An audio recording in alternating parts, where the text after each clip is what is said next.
Mask Andy! Come out with your hands out! This is the Tulsa Sheriff Police Department Helicopter Unit!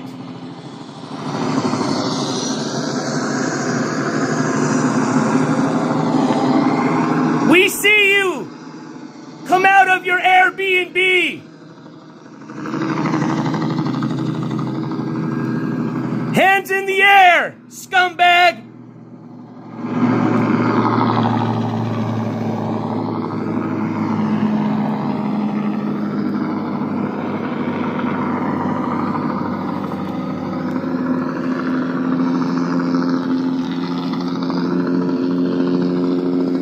Come out behind that black, what appears to be a broken down Cadillac. 1999 year.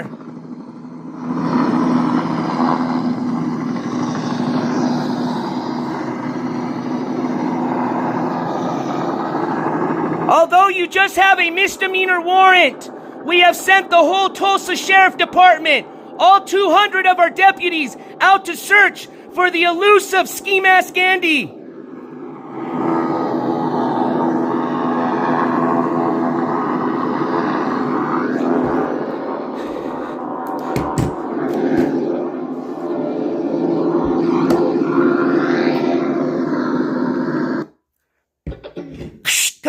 Come in, Tulsa Air Unit to Tulsa Ground Patrol. Tulsa Air Unit, this Tulsa Ground Control. We cannot find the suspect. It appears Ski Mask Andy has eluded us once again. Tulsa Air Patrol, continue searching.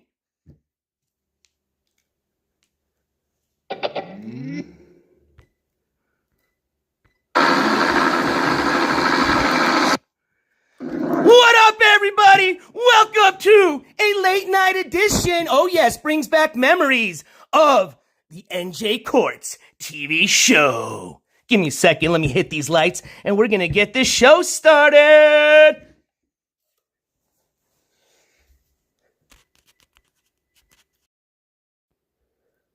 You know how we gotta do it. We gotta have fun sometimes.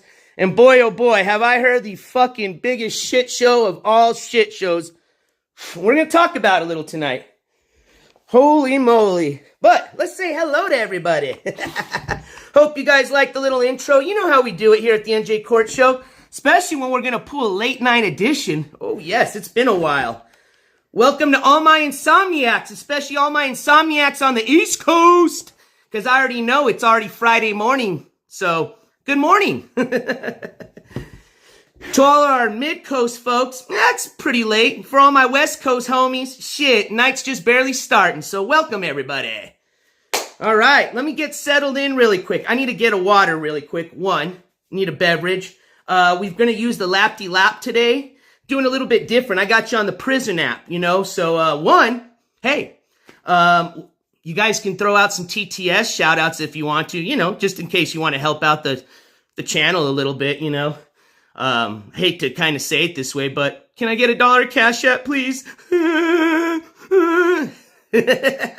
But anyways, jokes aside, yeah, if you want to say what up, I got the TTS on tonight. That's a little bit different. We usually don't have that going whenever we're doing our little end of the court week recaps. But yeah, so I'm going to be using Prism app. Whenever I relate to anything on the laptop, I'll just bring you guys and show you kind of, yeah, it's not going to be the most best version. It'll be a little scuffed, but you can see what I'm looking at because we're going to watch a few clips. Most of them are audio, so it really doesn't even matter if we can even see the screen. But yeah, we're going to talk a little bit about the shit show going on.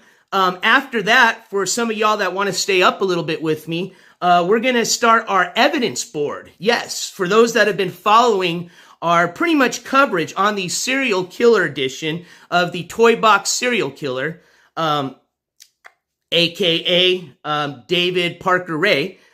We started that investigation, or, you know, essentially talking about this about, last week? We've done 2 episodes on that. I guess you can consider this kind of like a half episode, not a full episode. But yeah, once we do kind of our little court news update, we're going to do the start of our little evidence board. I'll show you what I'm talking about. Oh, man. Well, I'm probably have some here, but it's okay if we don't get to it. But I forgot one of the most important things you need for an evidence board. You know, the little red string, you know what I mean? But yeah, we're going to be doing one of these here. We got one of these little trifold boards here.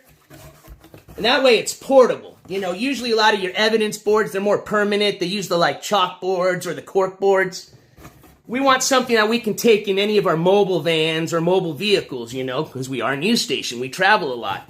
So we've got the mobile evidence board that we're going to be using. And what we're going to be doing is tonight, we're just going to start it. We're not going to finish it, okay, because there's a lot of stuff we got to put on here. But tonight, we're just going to start by posting some of our pictures, adding some of our, you know, victims. We got thumbtacks. I may find some string. If not, we'll get some the next time we work on the evidence board. But yeah, we're going to work on that a little bit. We're not going to get too late because I've got a big weekend coming up. For those that have been following us on the investigation that we started on the toy box serial killer, we're going to be heading to TRC tomorrow. So as promised, I will be heading to the area where the toy box killer committed his crimes, allegedly. Well, we know he committed some, but where a lot of these alleged or supposed other victims may be at or located is in that area, the TRC Elephant Butte area. We're going to be going down. We're going to be going to the actual spot of where the residence of David Parker Ray was at, where the toy box, as they call it, which was a trailer, which was a torture chamber, which was located at. We're going to kind of just get a feeling for what this individual saw. And pretty much also like the victim is Jaramillo, who, if you had been following us or if you read about this already, was the last victim, the victim that broke this case, the one that got away. And it was a crazy story, just how this person escaped this torture chamber. But they literally ran down this dirt road right in front of the house. It's a residence area. And they were able to kick in or walk right into another house and get help. So we're going to travel down this same dirt road.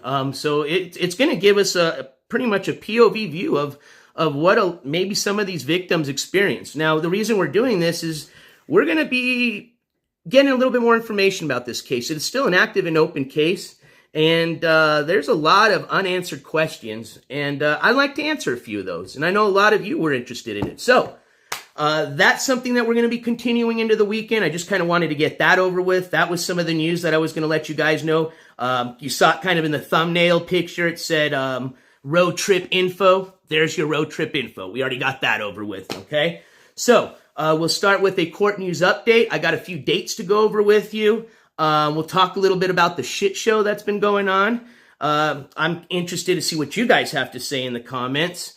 And what else? I think that's pretty much going to be an itinerary for the evening, all right? So let's say hi to everybody. All right. Oh, yes, and thank you. Ski Mask Never Wins Clips. One of our OG clip channels, shout out to them. They actually, if you guys haven't checked it out, and I'll post that link here in a bit, posted a very interesting document that we're going to discuss tonight. This has to do with one of the dates that I went over the last time we went over Ski Mask Andy's kind of court date itinerary, okay? Remember that 92 date type day thing we were discussing a bit? Well, a document came out today, and we're going to go over that. So, shout out to you. Ski Mask Andy never wins clips. Excuse me. And we'll put that link out so you guys can click on there. Short clip, you can check out the document, but we're going to check it out here anyways. It's a public document. You guys can check it out on oscn.net. So yeah, that's going to be one of the things we're going to discuss this evening. But oh yeah, it's been a shit show is what I call it. So give me just a minute to get settled in. I got the laptop started. I'm just going to go grab a little water here. I had to get one more thing here. Oh, let me see, make sure. All right, we got the speaker on. I got the good old boom! And we already dusted off those cobwebs last time, so I want to say thank you. As a matter of fact, we already dusted off the cobwebs tonight off of this bad boy because we had an early pre-show Cash App that came in. So I want to shout that individual out. As a matter of fact, give me 1 second here because they had a message. So this person, because it's through Cash App, and sometimes people like to be anonymous when they donate through Cash App. If you want to shout yourself out, please do so in the chat. But for right now, I will keep you anonymous because I don't know if that's what you wanted to remain. But anonymous for right now. Thank you so much for that $10 Cash App. And their message reads, for JLWN investigation. JWLN investigation. JLWN investigation. So I'm hoping you're in the chat, or maybe somebody can help me because I need a little help for those initials. JLWN investigation. JLWN investigation. For the JLWN investigation. That doesn't ring a bell with me. So if you can help me out, I'm interested to see what that was for. Okay? Because if it's something we're going to be applying it to, I need to know.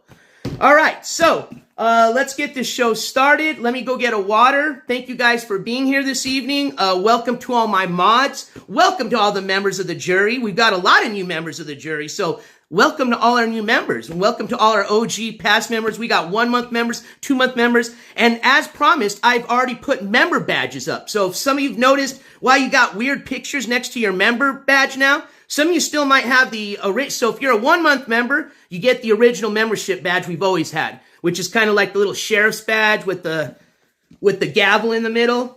That is still going to be the 1 month badge.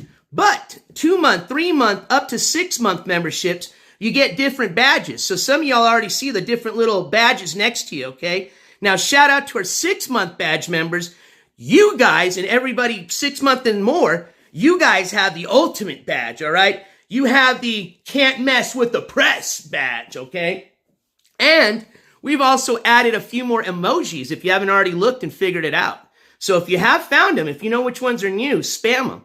Because I'm throwing you little breadcrumbs, kind of give you a little hint as to what we got that's going to be lined up for next month's Halloween IRL special.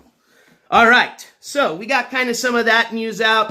Know a lot of you here just, hey, let's get with the court news. Yeah, I'm there. I'm going. Let me get a water. Go get yourself a beverage, okay? Go do your number 1 or 2 because it's going to take me like a minute and a half or 2. I'm going to go get me a few beverages. And we're going to get our show started, okay? What up, Kimberly? Good to see you. What up, Candy Kiss? What up, Big Ups? You go up here and say hello to everyone. What up, Sunflower? What up, Let's Be Honest? What up, Ginlor? What up, Grunge Truck? What up, Tabby? What up, Ski Mask Never Wins Clips? What up, Kelval?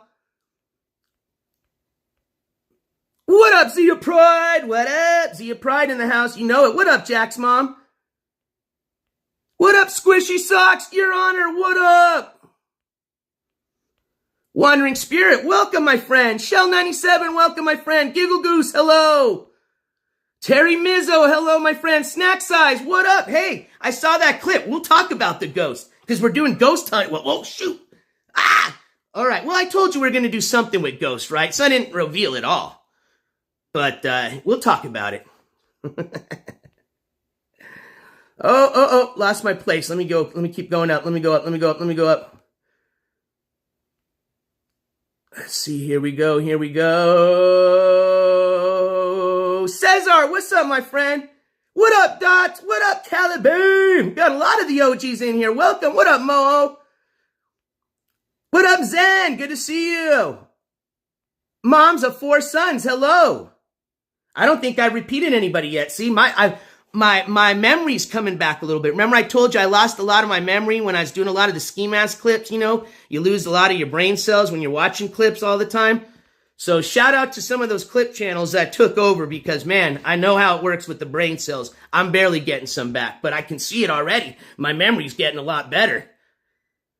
All right, I think I made it to the top. Well, at least as much as it lets me go up. So, and I'm sorry I can't say hi to everybody that's joined in, but hey, if I can shout you out, I definitely will. And to the people that I missed, welcome. Hello. To all my haters. And it's not all the haters like to sit up in the nosebleeders, so I apologize because I always say hello to my nosebleeder people, but not all you might be haters. So welcome to all my people up in the nosebleeders. But as always, you're always more than welcome to come on down and join us if you want, but you're fine to stay up there. So welcome.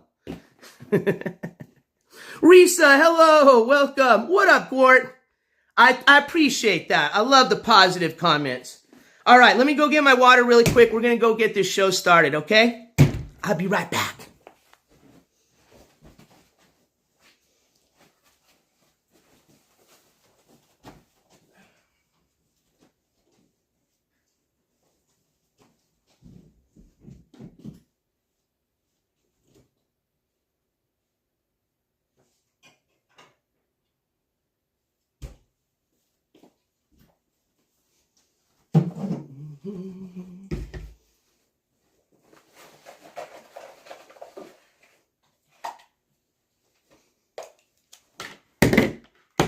See, I'm already back. I'm quick. Let me just get an extended battery on this cell phone of mine. That way we don't lose power.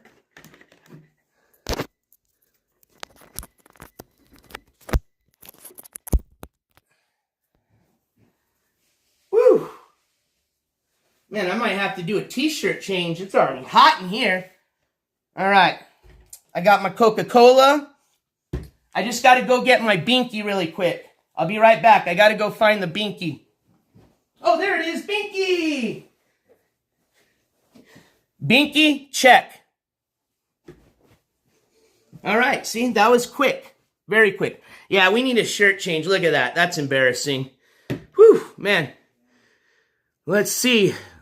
Oh, yeah, man. Have you seen some of those pictures? That's what you get when there ain't no filters. See, I don't use filters. This is the real me. You can tell I haven't shaved in a bit. I've been lazy, you know what I mean? So, oh, here he comes. The entertainer's on. Hopefully you guys will stay for my show. Please don't go. Please don't go. Anyways, here we go. Hey, remember, we can always watch. We're going to bring it back. We're doing it old school. Remember what we used to do old school? We used to sit here and watch him spaz out. We might do that a bit. It's kind of bringing it back to the old days. Remember, we start at like, what, 10, 11, go all the way to like 3 or 4 in the morning. No doing that today, though. Tonight. And like I said, for my East Coast friends, it's already the morning. So cheers to everybody. Whether you got an adult beverage, whether... Dang, it's so hot in here. My little overheating protection thing just came on. That's nuts. I think we got a lot of humidity. Anyways, cheers to everybody. And let me get you guys brought up here on the computer as well, on the laptop. All right. So, click here. I think we got. Whoa, let me turn myself down or mute myself. All right. Miss FSU, hey, I appreciate though. And you know what? Before you guys start falling asleep, can you do me a favor really quick? So I know it's going to happen. I do it all the time.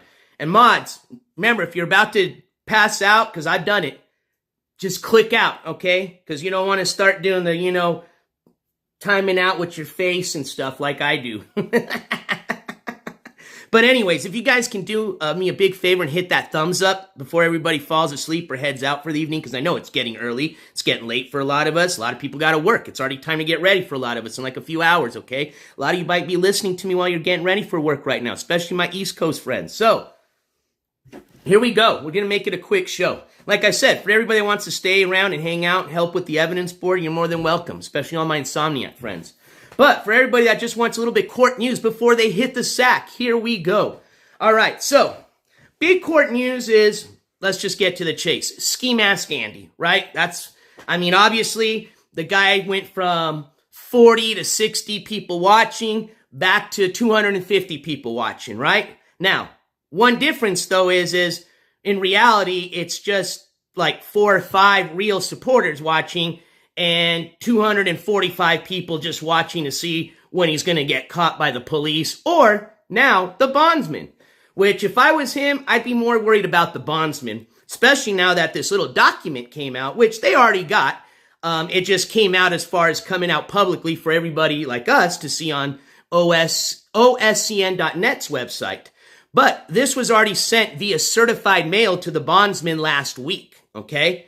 As a matter of fact, they sent it out, I think, the next day after the 11th, which was the 12th, which was Tuesday. Ski Mask had to show up to court September 11th, remember? And he did not show up. We found that out once the information came out on the docket news on OSCN.net's website that, 1, he had missed court, and 2, that because he had missed court, they went ahead and issued out a bench warrant. As a matter of fact, we're going to find a little bit out more what they did. We actually found out that they called his name out 3 times while in court, just to make sure, in case he had a little earbud in or he was on his phone texting, just in case he didn't hear the first time, just in case he was there and didn't hear the second time, just in case he was a little late and still running up the escalators to get up there. They gave him a 3rd chance, but nope, no dice. He was a no-show, so they assigned a bench warrant. We've already went over that. We know that, right? So, Ski Mask is now on the run. The other news that we broke just recently was, in addition to the bench warrant being issued by the courts, Ski Mask's family has now but a judge has assigned 2 emergency protective orders for his mother and father against Ski Mask, aka David Lee DeCoe, which says he cannot approach them, the house, within 100 yards, and if he's in the house, which he was, he has to get the F out, okay? And he had already did that, okay? I think he already knew what was going to happen because the bonds people were going to come. And honestly, he probably would have stayed there and let them harass his family, let the police kick the door down again. But again, and much respect to his family for doing that, they protected themselves from getting in any harm, 1, and 2, avoiding the law from, messing with their life, okay, over some piece of shit like him, all right? So, now he's on the run. And it looks like he first went to what we now have discovered is an Airbnb, I'm not sure what BS story he made, where he was at, where he, what he was up to, but first place looks like he went to, first place he alluded to, was an Airbnb, which looks like that was purchased by one of his last crazy supporters. And remember, we've actually had a lot of people, some clip channels, some other creators actually mention this, so I'm not crazy. But remember, the right agencies get involved, they're going to ask and see, especially what's going on with this guy and all the trouble he's making, supposedly. I mean, if he really's got helicopters looking for him, and that's what you really believe, you better know that they're going to want to know who's been hiding him the last few days, where he's been staying at. Oh, Mr. DeCoe, once they catch him, you were at an Airbnb? Okay, we know this. Who got you that Airbnb? Oh, I'll tell you. If I tell you, can you give me some time off? I don't want to go to jail. I'll tell you who it was right away. You get what I'm saying? So, yeah, we've already warned you. We warned you before. But don't say I didn't warn you 3 times, okay? Said it once, or one more. I warned you twice. Don't say I didn't warn you 3 times. But anywho, it looks like he found a little shack to crash at some Airbnb. Lasted a couple of days, I guess. I'm not sure what happened. He gave some crazy ass story that, which is, again, I've heard so many versions of this, I don't even know which one I'm telling at this point, but it went something like, the police came once, and then he hid, then they came again twice, and he hid, then the Airbnb person came, and he hid, and even though they didn't catch him, he still decided to get out of that Airbnb, and because he had to, ninja roll out a back window, and, elude the police dogs and jump into his car and had to go on a little high-speed chase. He left all his shoes. He left his toothbrush, his deodorant, which I've never seen him use any of those items. You get the story, okay? Just bullshit. I'll tell you exactly what happened. Homie's running because he knows, 1, the police are looking for him. 2, the bondsman's looking for him. So let's look at that bondsman paperwork, okay? And again, shout out Ski Mask Never Wins Clips for putting that clip out today. Let's jump over. Ow! My binky knocked it over. Let's jump over to the oscn.net website. And we'll get a little bit more information. I think this will explain a little bit more what I mean by why he's on the run. Oh, and we're not done yet with the stories, okay? We're not done with the camp. As a matter of fact, I should have made this an outside stream. We should have made a campfire, roasted some marshmallows since we're telling campfire stories pretty much tonight. Oh no, my phone's gonna die. Stream's dying. It's because it got hot. I'll cool it down and I'll come right back, okay? Hold on. I think I'm still here, but just in case it happens, if the stream dies, you might find yourself awakening in a refrigerator. For some of you, you're used to that. For some of you that are not, that's how we cool down the phone. So if you wake to a refrigerator, that's exactly why. As a matter of fact, I was going to say maybe I'll put you in the fridge now while we're bringing up the clip, but it's going to take a second. So let's take a look at the clip first, and then we're going to take a look at that document that we see in the clip. Okay, a little closer. So we're going to actually go over, and I'm going to actually plug in that link for that Ski Mask Never Wins clip here. Let's go. Oops, wrong search box.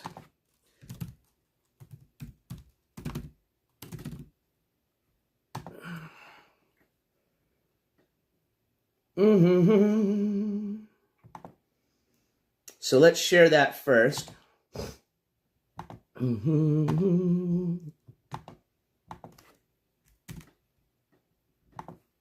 All right, so there's the link I'm sending right now. And if you've not subscribed to this channel, I would highly recommend it, especially if you want to, you know, keep, I guess, tabs on this kind of circus show that's going on with Ski Mask. I would suggest highly subscribing. All right, so let's pull up the clip here. And then again, I'm going to just be bringing the camera and kind of showing you guys my view. We're not going to be like, we're not on StreamYard, so it might be a little scuffed, but you guys will see it. You might see a little reflection, a little light, but, you know, you get the point of it. And then, worst case, like I said, we're going to be taking a look at the document more in depth so we can actually read it together. And if you guys couldn't see it on the clip, because it is for, like, especially with the way I'm going to be showing it to you even on the full screen, you're probably not going to be able to see the document as far as what's in there. So we're going to discuss it, okay? But I want to show you guys the clip here. All right, so let's put this on full screen. Let's start this over, pause it. Let me get you guys switched over here.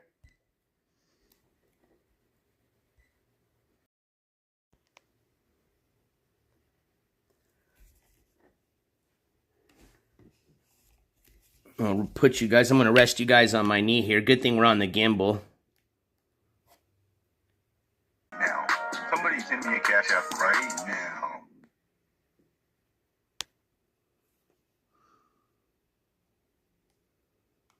There it is, ladies and gentlemen. Send me a cash app right now. Whomever took part in Skiwi's bail/bond, read this. All right. Let me switch back over to here. Now, the person, I think they're already out, screwed. The person that's going to be screwed now is the bondsman. See, the bondsman, we're going to read the document. Let's just read the document, then you guys will understand. Oh, he's doing the silent treatment. See? So, yeah, come back, everybody. You don't, what do you want to go over there and listen to the silent treatment? You know, I can do that all day. At least I'm more entertaining because at least I got the camera on. Ready?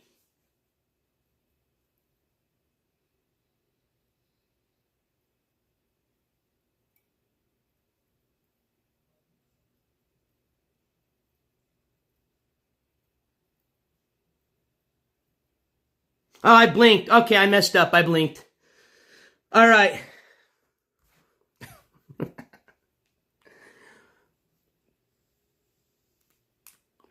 Binky time! Bink it if you got it. All right, let's go get this document pulled up. Very interesting clip. Very, very, very interesting clip. Hey, short and sweet Ski Mask Never Wins clips. That's why I like your clips, okay? That's kind of what I try to make my clips kind of around that. You know, kind of focus a bit on, hey, short and sweet, okay? So, appreciate the clip. All right, let's bring up this document. Oh, gee, I think I had it ready to go. Yes. I was a little bit prepared, I think. Let's see.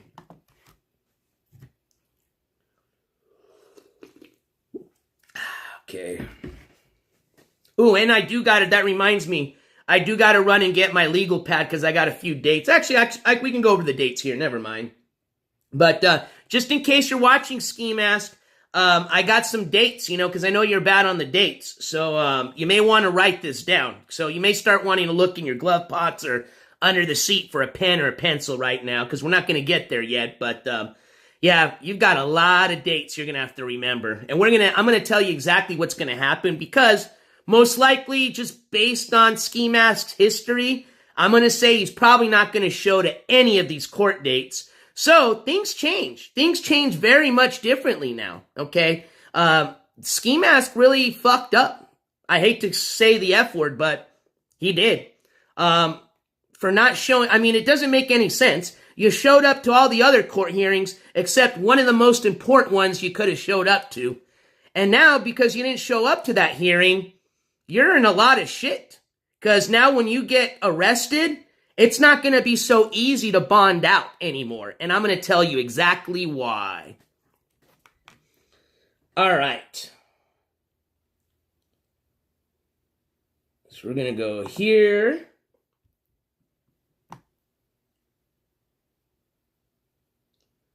There's the judgment. There's the doc. So, really quick. So, this document that we're going to be reading together, this was sent certified mail to the bonds company on September 15th. What's the date today? 21st. Well, for some of y'all on the East Coast, it's the 22nd already. But for some of us, for me, it's the 21st. So, this was sent on the 15th, 6 days ago, almost 7 days ago. All right? Certified mail, so they can't say they didn't get a copy, and I'm sure the bondsmen don't play that game, okay? Let's read what they got, essentially certified mail sent to them.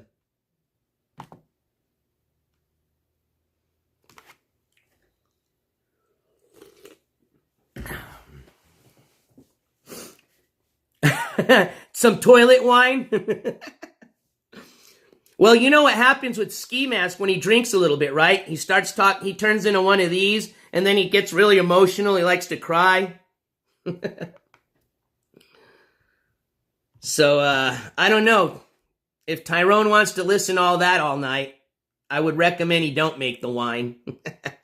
I think Ski Mask's going to be interested more in that spice, you know? What do? I think in jail, they break up toilet paper and then spray it with, I think it's, golly, and this sounds horrible, but I'm pretty sure it really is. And help me if I'm wrong in the chat. But I think, and why I know, I saw this on 90 Days In, okay? This is how I know, honest to God. I think they spray it with any chemical, I guess, that's going to get them high when they burn it. So, like bug spray, I think anything that's toxic, you know? They spray it, and then they roll it up like a joint. So they're literally smoking pieces of paper that have been soaked in toxic spray, and that's what they smoke in jail. So I think that's more on Ski Mask's level right there. I don't think he's much of the vino drinker, if you know what I mean. All right, did we get this downloaded? We sure did. There it is. Let me show you what I'm working with here, folks.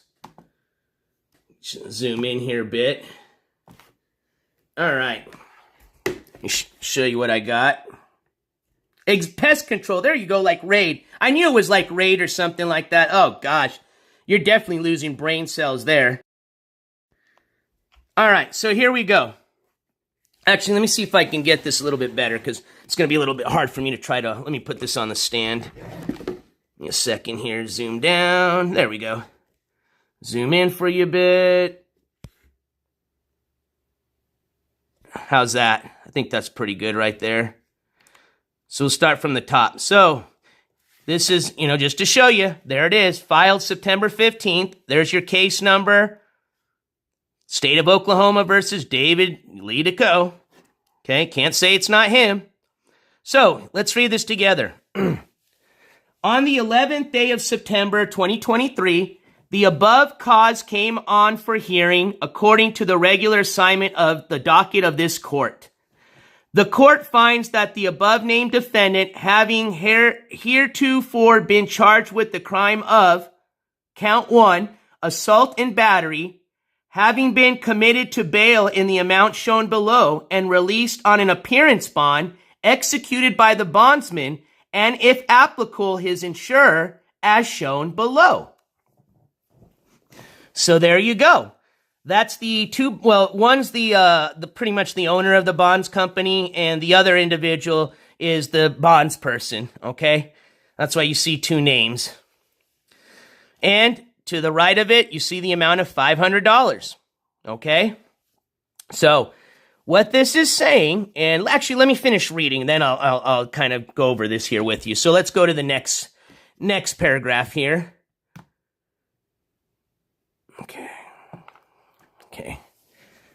Said bond conditioned as provided by law for the appearance of the defendant before this court as required, and the court having ordered the defendant to appear on the 11th day of September 2023, and the defendant being called, here's where I told you, remember, I didn't lie, being called 3 times in open court without sufficient excuse. Remember, didn't he have an excuse that day? We're not going to get into it, but you know what I'm talking about. So obviously, I mean, if that was the case, why wasn't the court contacted to let them know what happened, right? So there was no sufficient excuse. So let me start this over. I'm sorry, I interrupted it.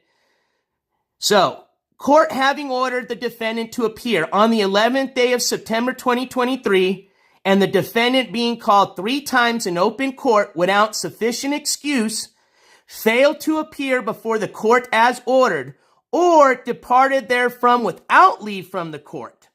The court further finds that said bondsman had due and legal notice as provided by law of the required appearance of said defendant. The court further finds that the conditions of said appearance bond have been broken by both the defendant and the bondsman, and that an order and judgment of forfeiture should be entered. Next paragraph. It is therefore ordered, adjudged, and decreed by the court that the appearance bond of said defendant be, and the same is hereby declared and is ordered forfeited to the state of Oklahoma, and the amount of said bond is ordered paid to the clerk of the court. The court wants its money. Next paragraph. It is further ordered, adjudged, and decreed, that the court clerk shall immediately mail a copy of this order and judgment of forfeiture to the bondsman and if applicable, his or her insurer. The bondsman is hereby directed to deposit with the court clerk the face amount of the forfeited bond as shown above. Such deposit to be made within 91 days from the receipt of this order and judgment of forfeiture, or from the mailing of this notice if no receipt is made.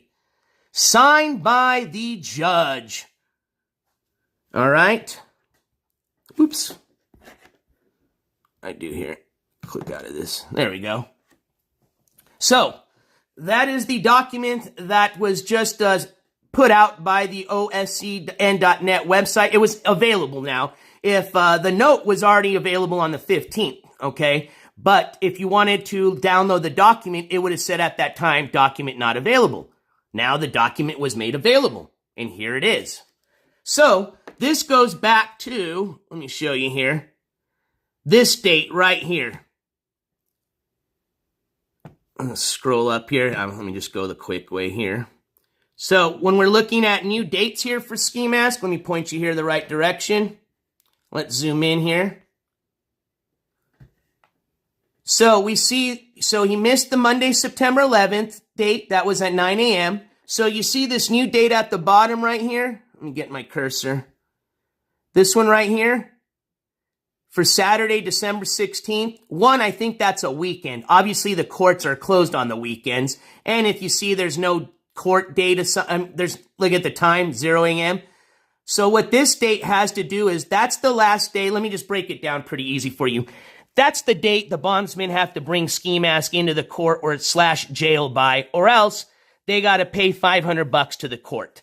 That's exactly what that document is saying, is you have to bring in Ski Mask bondsman by December 16th to the jail, or you got to pay us $500. Now, if the bondsman doesn't do either one of those things, they're going to get in trouble. And that bondsman is not going to get in trouble. So they're either one, going to bring in Ski Mask to the jail so they don't have to pay the $500, or if they don't bring Ski Mask in by that date, they're going to have to pay the $500.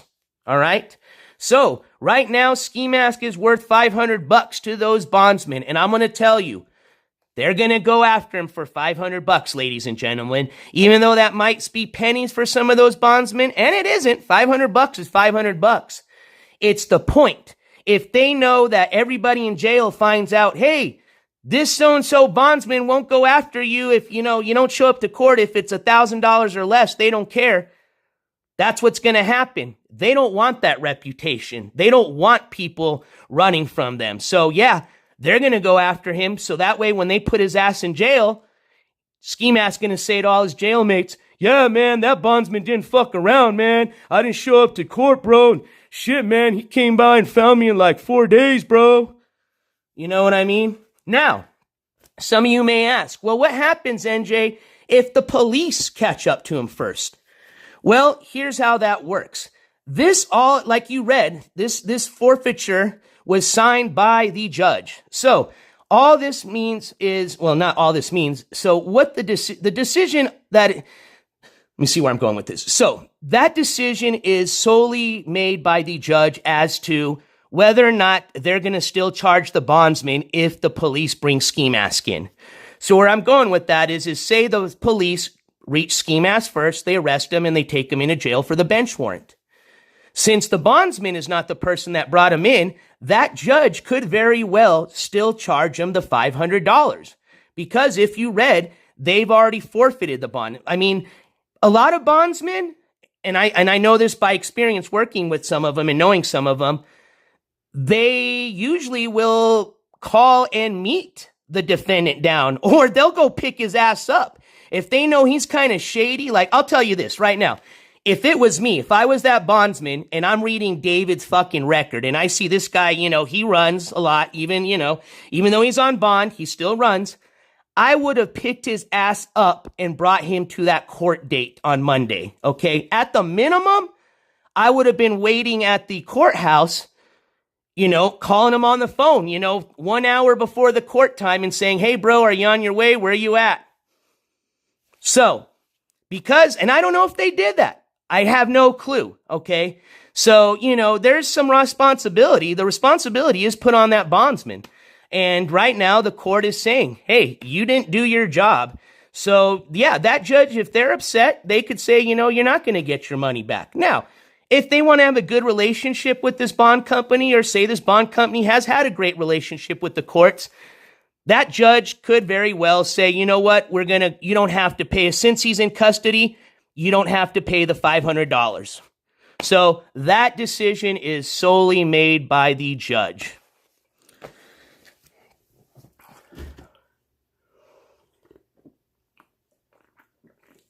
Oh, man.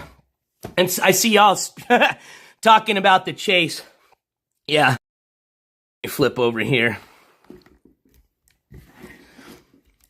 So, I'm sure most of y'all know that's bullshit, right? But for some of those that say, NJ, he was showing these little cuts on his hand. Shoot. And because I'm on here, I can't show you them. Otherwise, I should have emailed them, and I'm sure most of you saw them. I had little screenshots, but they literally look like a cat scratched him a bit. Just saying. But he said, his hand was injured, and that was because, he was running and jumping fences, ducking and diving from a helicopter chase. Can you believe that? So for those that really believe there was a helicopter chase for Ski Mask last night, let me just put it this way. Do you know how much money it cost to, one, just send up a police helicopter up in the air? Okay? And then to maintain said helicopter, time, equipment, fuel. They got these very expensive, IR cameras on there. They had fucking heat, activated camera, heat searching cameras. Okay, a lot of money goes into those searches, all right? Okay? Ski Mask has said it himself.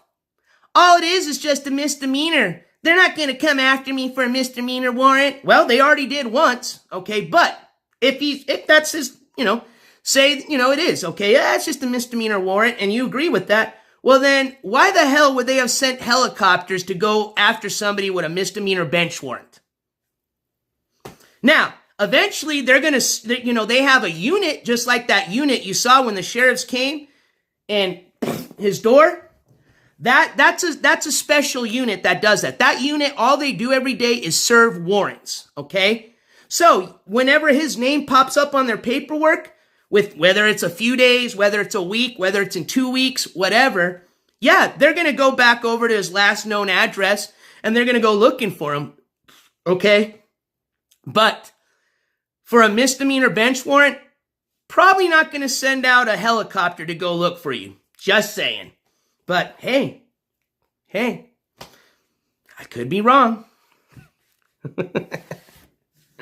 What up, everybody? I see a lot of people coming in. What up, Mary T? What up, Stick? What up, Zingbot? What up, Beyond the Badge? What up, Taylor Bean? What up, Block Jones? What up, Annette? What up, SMILG? Because I don't know how to say your name right. Kelval, welcome. Savage Dumbs, what up? All right.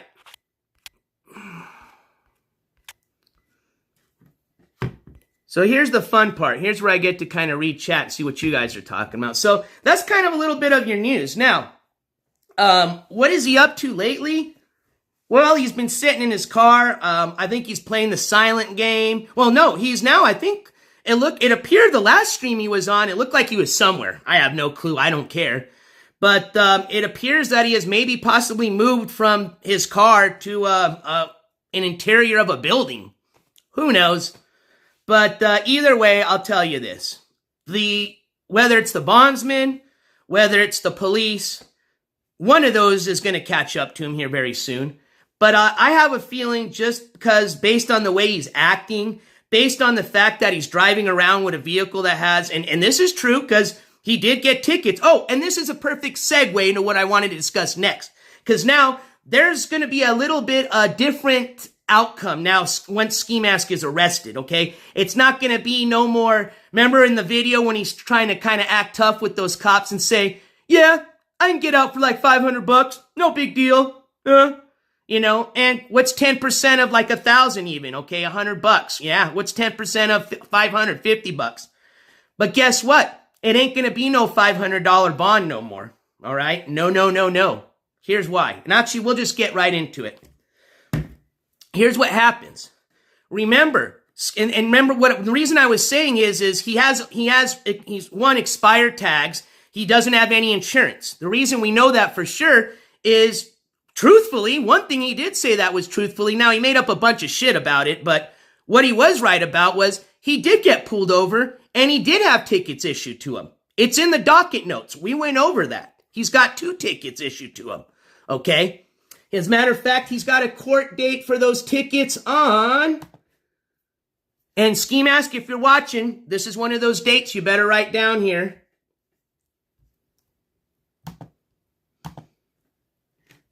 You've got to show up to traffic court on Thursday, October the 19th at 9 a.m. That's for your initial appearance. Now, let's see here. That was, 1 count, excuse me. So there was technically 1 count filed. That was for, and grab your pencils and pens, ladies and gentlemen, operating motor vehicle without current license plate / taxes due to state / improper tag in violation of 47 space O.S space 1151 parentheses A, end parentheses, open parentheses, 5, end parentheses, or close parentheses. Date of offense, September 13th, 2023. So, here's what happens. Oh, yeah. No. He got pulled over before that. This is a different incident. The incident you're referring to, Tato Bean, that was another incident before this. You're referring to when he got pulled over by a unmarked agency and they took all his money and left him with like a little receipt that said, like a little IOU that said, hey, if you want your money, come get it at this office. Okay? Yeah. So this is a different incident. This really did happen. Now, he said a bunch of other shit. He even said and I even did a little parody of it, on an intro of one of my last shows. But he said he had to digest a bag of DMT, if you can believe that. Now, I do believe some of that story. I believe he did digest a bag of something because he got spooked when the cops pulled him over. Now, do I think that was DMT? Absolutely not. I think it has the word T in it. It has the word M in it, but it also includes EH, if you know what I'm talking about, okay? That may be what he ingested and probably gives a good reason why he looked like he was off his rockers that day telling that story. But hey, that's neither here nor there, right? We're talking about current stuff. But here's what's going to happen, all right? If David decides to be a no-show at his next date, now, and remember this, here's another date, Ski Mask, before this date. So remember, this date, this hearing's going to be October the 19th, okay? But even before that date, he's got another court hearing, all right? So Ski Mask, get your pencil or pen out again.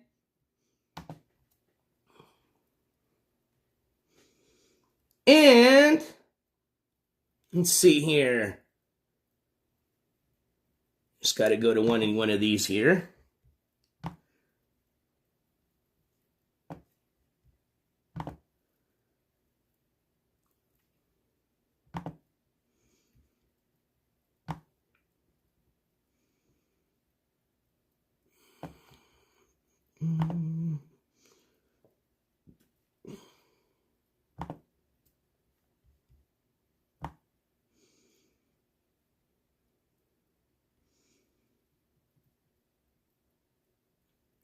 So coming up very soon. I mean, what's today? Hold on. Wait a minute. Am I reading this right? Hold on. Didn't he already miss that?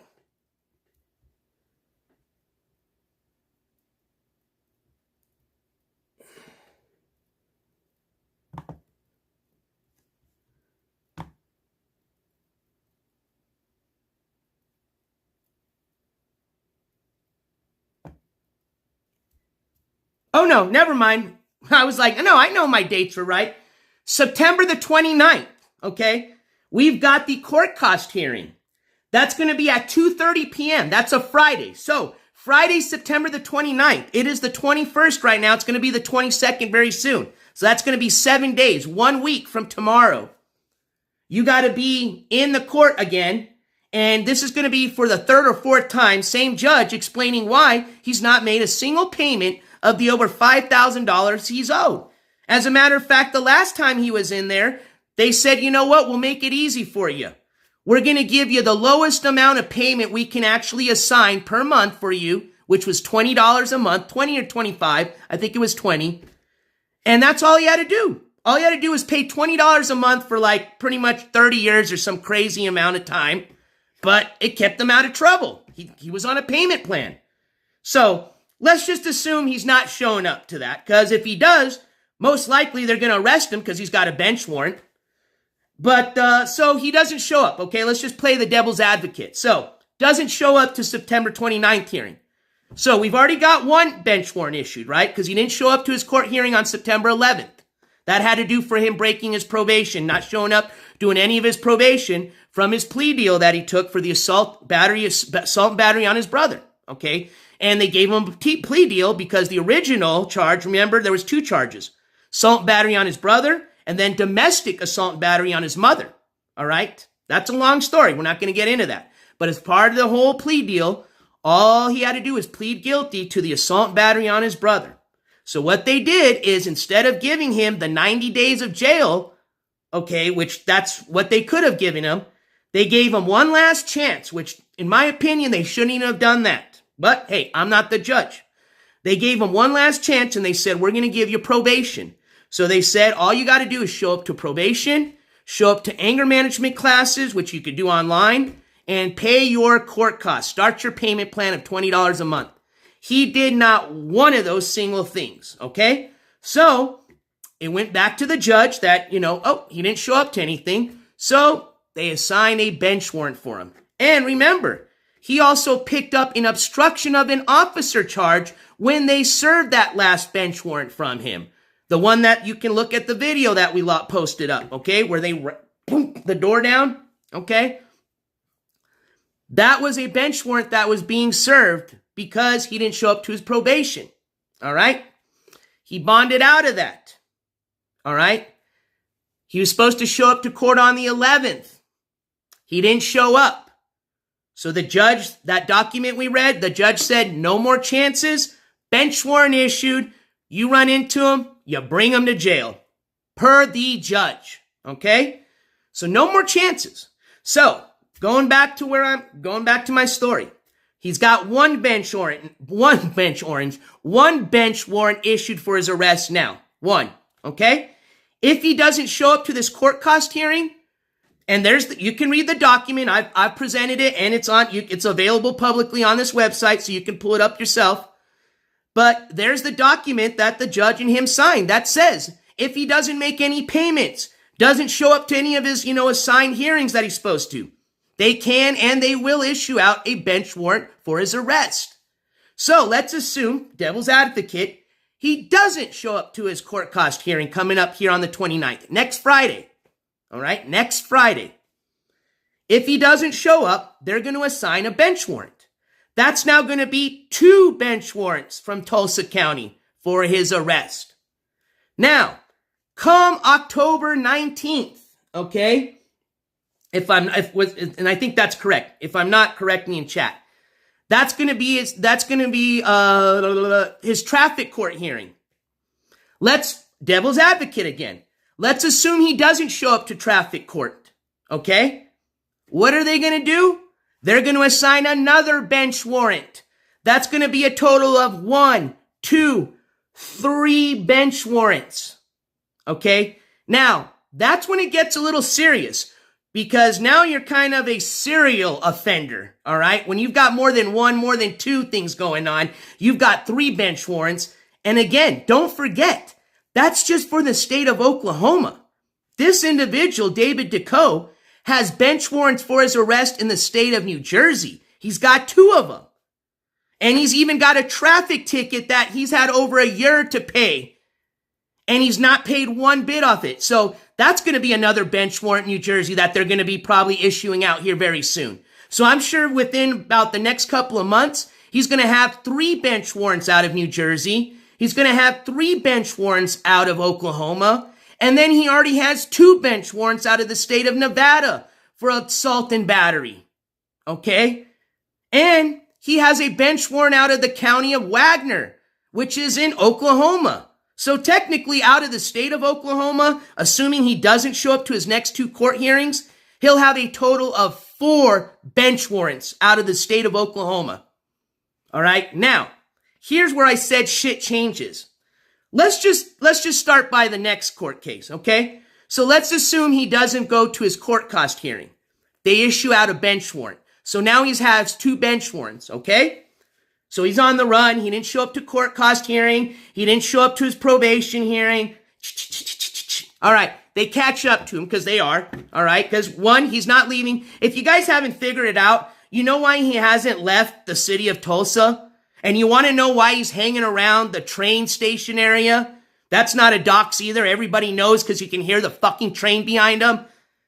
Is because, and you know why I know this? Because I arrived on bus to Tulsa. Remember? The first time I went for court coverage in Tulsa, I took the Greyhound bus. And thank you again for everybody's support that day. That night, literally, the night before we took the bus there, we managed to fundraise I think it was $400 or $500. That's what we needed for the round trip bus fare and hotel. And we did it. We took off to Tulsa the next day. All right. So thank you guys again for that support. That was awesome. But anywho, back to the story. I arrived by Greyhound bus, via Greyhound bus in downtown Tulsa. And it's in kind of the shady spot there when you arrive. Okay. There's a little train track station area just down the street. When I made my way back down when I left Tulsa, I went and just kind of walked around the area. A lot of you followed me on that little IRL trip, okay? That's when we went to the center of the earth, remember? But when we were walking around, I walk by that area. And that is the shady area. That is where all the drug addicts hang out at. That's if you want to score some street drugs in Tulsa, that's the area you go to. Just like in any big city. Every big city has that area. That's the area, okay? That's why he's hanging out down there. I'm not going to start speculating. Most of you already know where I'm going with this. But that's the reason he's not going to leave Tulsa, okay? The other reason why he's going to get himself in trouble is he's a narcissist. So what do you think he's doing right now? Because you guys know that every day there's thousands of felons out, fugitives running, right? Every day in this country, thousands of fugitives on the run. You want to know the only difference between all those fugitives and this dumbass? Is they don't put themselves on YouTube and they don't film themselves in live showing people exactly where they're at. Especially when the last time those cops, the ones that served that warrant, came to get him, they knew about his channel. They even said, we were watching you on your live stream. When he tried lying to them, remember when he said, oh, I wasn't here the first time you came? They're like, dude, stop. We watched you on your live stream, okay? We know you were sitting in your room, bro. We were just sitting down the street watching your ass, laughing. Okay, you don't think those cops are watching him right now? Or let's just say this. Say they're not. You don't think when that same department, that same unit gets his name on the list and goes, David DeCoe, hey, isn't that ski mask Andy asshole? Oh shit, we'll find him easy. Just go on his fucking channel again. There you go. So, that's the reason he's gonna get caught, okay? Because he's stupid. And the reason he ain't going nowhere, for some of you that want to believe these little scams of him saying, oh, if you guys send me $1,000, I can fix my car and I could travel to LA and Denver and that's all bullshit. He ain't going nowhere, okay? He's got to stay next to where his shit's at. Simple as that. Talking about, I think today I heard him say he got a dime sack. Who the fuck sells dime sacks, okay? The only people that's going to sell you $10 worth of shit brickweed are crack dealers, okay? Because they know street people don't have a lot of money. So they got to sell little $10, $5 sacks. Makes sense. Just all I'm doing is just taking his own words and analyzing a bit. That's it. But anywho, going back to where we're talking about, okay? I know we got a little distracted. But here's how it changes. So let's assume he doesn't show up to his court cost hearing next Friday. So he's got 2 bench warrants out, all right? Then they find David, right? They find him, they lock him up. Click, clack, hands behind your back. Ooh, I haven't said that in a while. Click, clack, hands behind your back, ski mask. Boom, they arrest him, all right? Well, guess what, ski mask, because I know you're watching. It ain't gonna be no little $500 bond, 10%, $50, ha ha ha ha. Nope. For you to bond out the minimum, guess what? You may have to pay how much you owe, the $5,000 to bond out. They may add that to your bond. Certainly, you're going to have to pay, you got to pay the bond of both those bonds.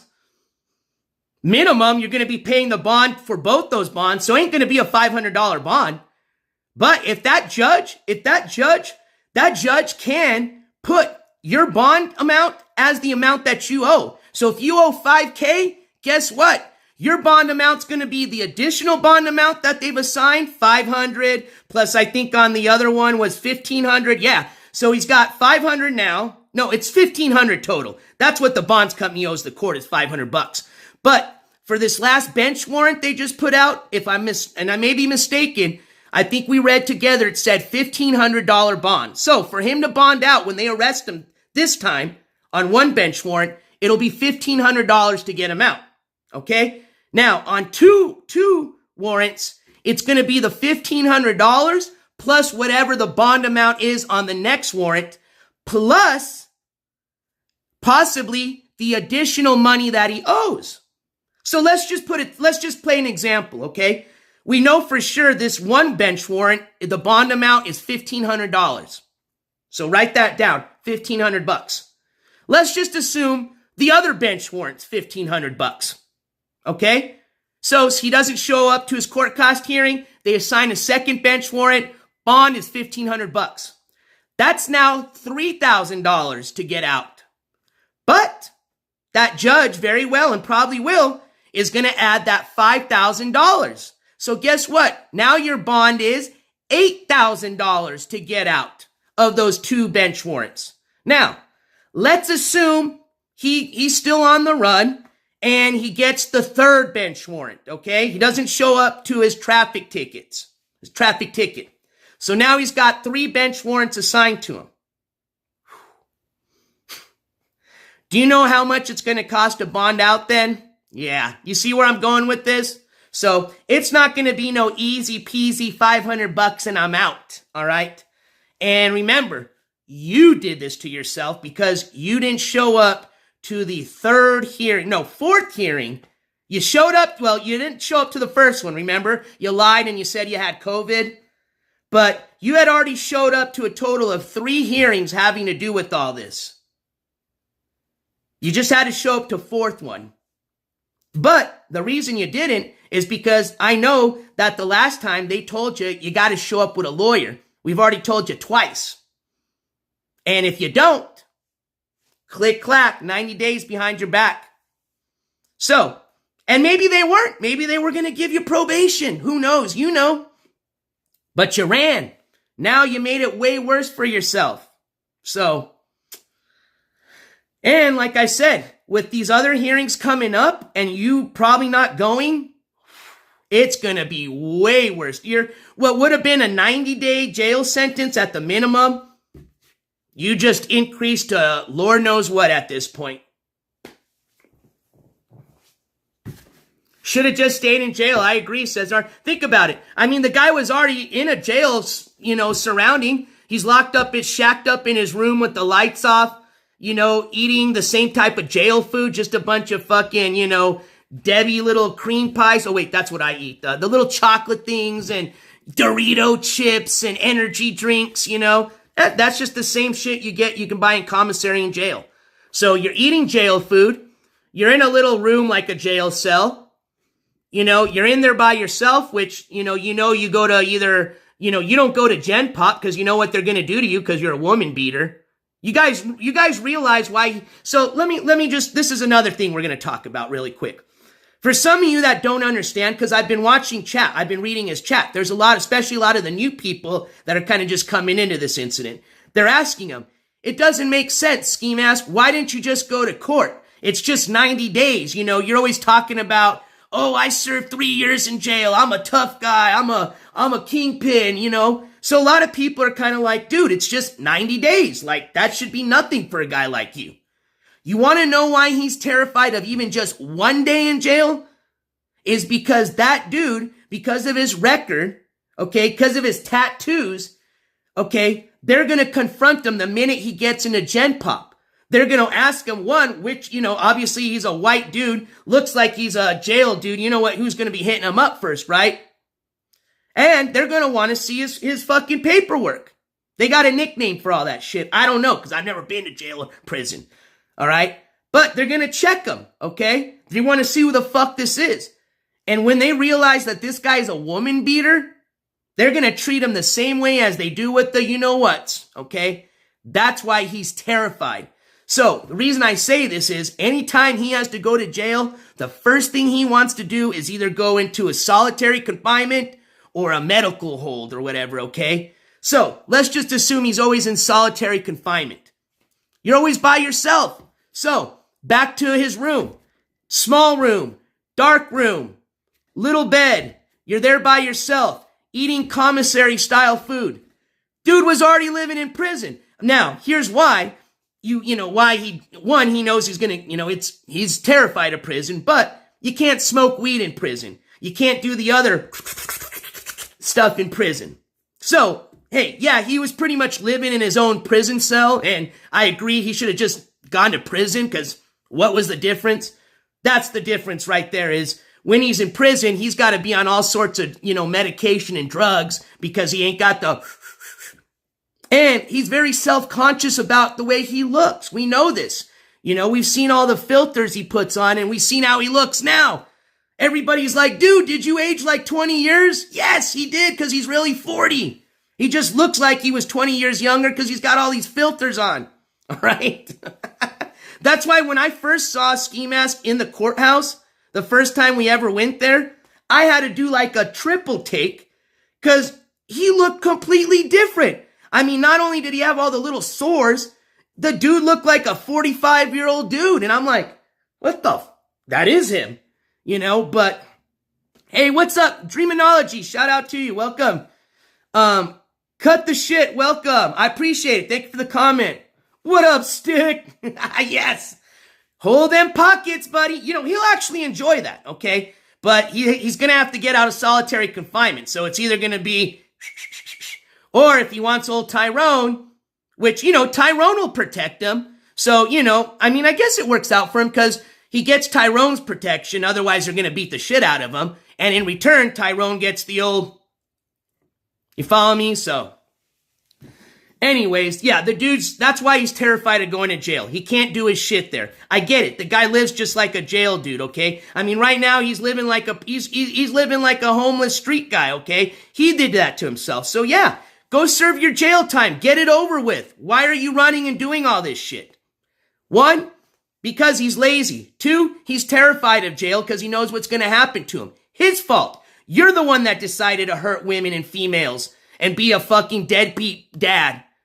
That's your fault. So the consequences is going to be when you go to jail, yeah, you're going to be a mark. You're going to be targeted. But you did that to yourself. But hey, you're not going to get shit done until you do serve your jail time.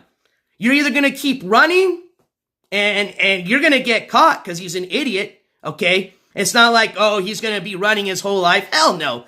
That guy's got, I give him about 2 more days, okay? By the Sunday, Monday, that dude's either going to get himself in trouble or they're just going to catch up to him because, like I said, the bondsman or the police are watching the live stream. Either way, I don't care. He's going to get in trouble, okay? We already know he's most likely not going to show up to his court dates because they can arrest him there. They may have the police waiting for him there. Even if they didn't, that's going to be his thought process, okay? So, there you go. That is your up-to-date Ski Mask Andy court news. I know it took us about an hour and 12 minutes. Well, we took about 12 minutes to get ready at the beginning. So that was your 1 hour Ski Mask Andy court news recap. I need a drink of my soda for sure after that because that was a lot of talking.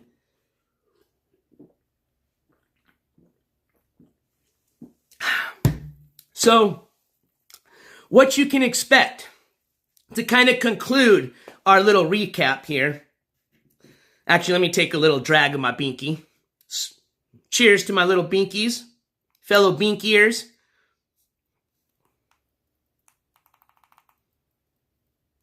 Uh-oh. I might be out of charge here. Oh, binky's out of charge. Oh, well, let me put on the charger really quick. Hold on.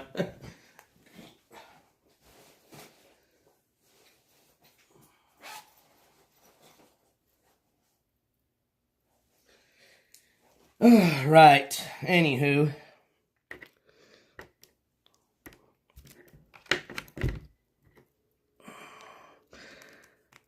But, where we go with this now is pretty much, like I said, Ski Mask, you're going to probably expect the same shit you're seeing now, okay?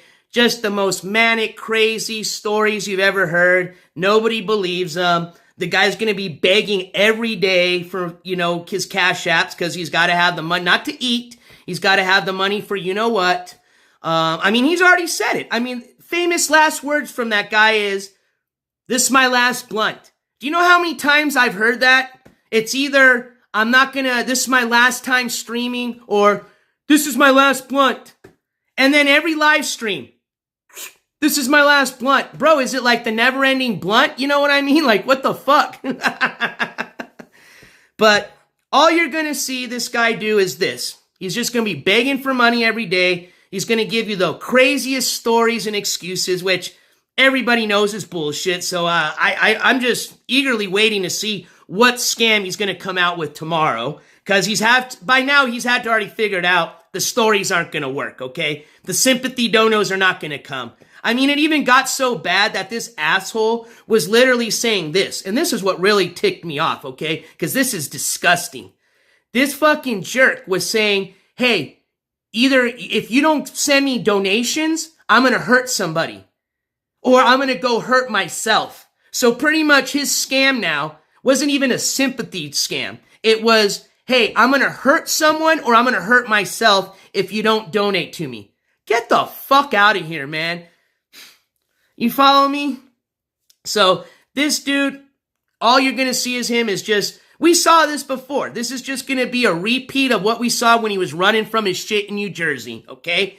The guy was living out of his car, driving city to city, begging just for whatever gas money and weed money he can get, and literally he was driving in circles, not even driving to where he was trying to get to because he had to drive to states where he could legally purchase weed. So he couldn't even cross-country drive because he didn't have weed. So literally this dude just wasted his donators' time and money trying to give him some lie that he was headed to the West Coast, which he eventually made his way there. But he did that in took him, I don't even know how, I think it was a couple of months, okay, or a month. And like I said, no headlights, so he couldn't drive at night.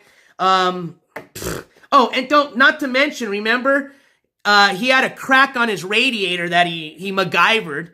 So that's probably long gone. That little whatever fucking adhesive little patch he put on there. Okay. Little glue, probably put some super glue on there. He used some of that epoxy shit they sell at AutoZone.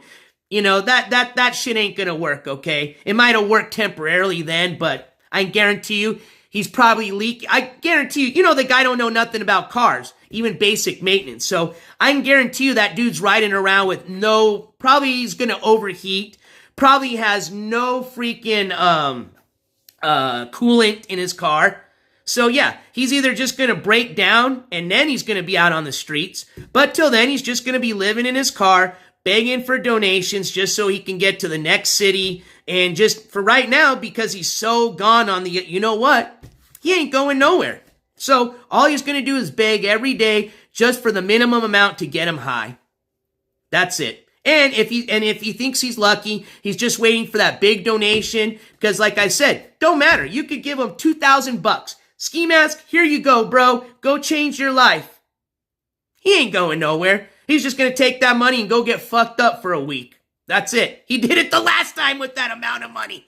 Somebody gave him money to go get a lawyer, fix his shit, fix his life. That dude fucking spent that in a week. All right, just like a typical crackhead, bro. Back to, I ain't got no more money and it's your fault. Now I can't go anywhere. The cops are coming after me. Bullshit, man. Your fault. What up, Vinny G? Vinny G, glad you're in chat. I have a very nice viewer that I'm going to be sending some stickers to, and they said they're going to get one of these stickers and get it to you somehow. So, I hope you enjoy the sticker I'm going to send you, my friend. And shout out to that viewer, and that's very kind of you for doing that.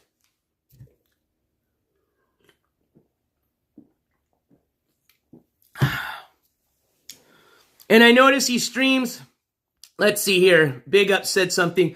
Oh, and I noticed he streams every other hour or two and says, I didn't get any donuts tonight. When he did, the hour before and before that. Exactly. I mean, the dude, like I said, he's got the never-ending blunt. Remember, this is my last blunt. Yeah, right. And then he's got I need money for food. I need money for food. That's BS, okay? Also, hey, you got a car. You know after COVID, how many food banks there are now how many state agencies there are that give food out? If you need food, there's plenty of food, bro. You don't need to be begging for food. And it don't matter. Even if somebody donates money for him to go get food, he's just going to get the other shit. That's it. So, all you're going to see is the same guilt trip, man. Same bullshit. Yep, I agree, Dreamology. It's just e-begging. Except on his level, he's a wanted e-beggar. So, like I said, it changes a bit. Don't, you all, some of you last supporters there might be saying, fuck you. Nothing's going to happen to us. Well, hey, do you. But don't say I didn't warn you. If you at least, at the minimum, maybe get a subpoena as a witness to this case, or at the minimum, you get a call from the detectives just wanting to speak to you. Just saying.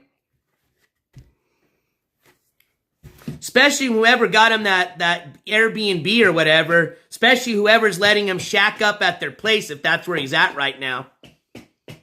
You're literally housing or harboring a fugitive. And people are going to say, or he even will say, I'm not a fugitive, they're misdemeanors. Go look at the definition of a fugitive. And remember, he's got warrants in other states, okay? You are definitely a fugitive. What up, Burrito Head? What up, Jimmy's Teeth?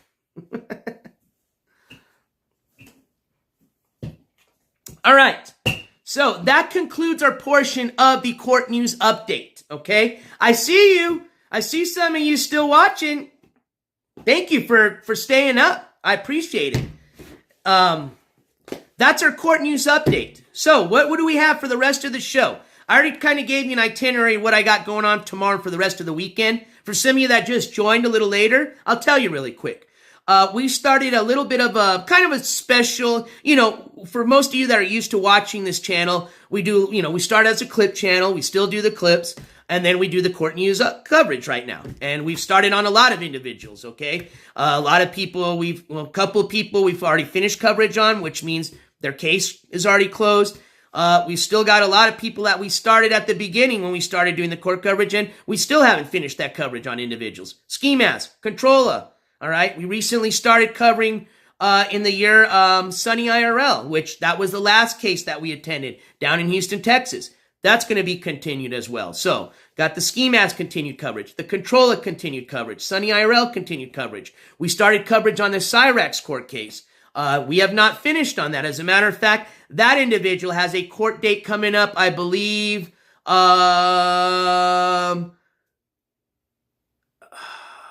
October, very soon, early October. And I'm going to go over this. We're going to have another court update here soon, and we're going to be going all over these dates. As a matter of fact, I'll show you what we're going to do. When I get back next week, and right before I head out on the road again, we're going to update this court calendar right here.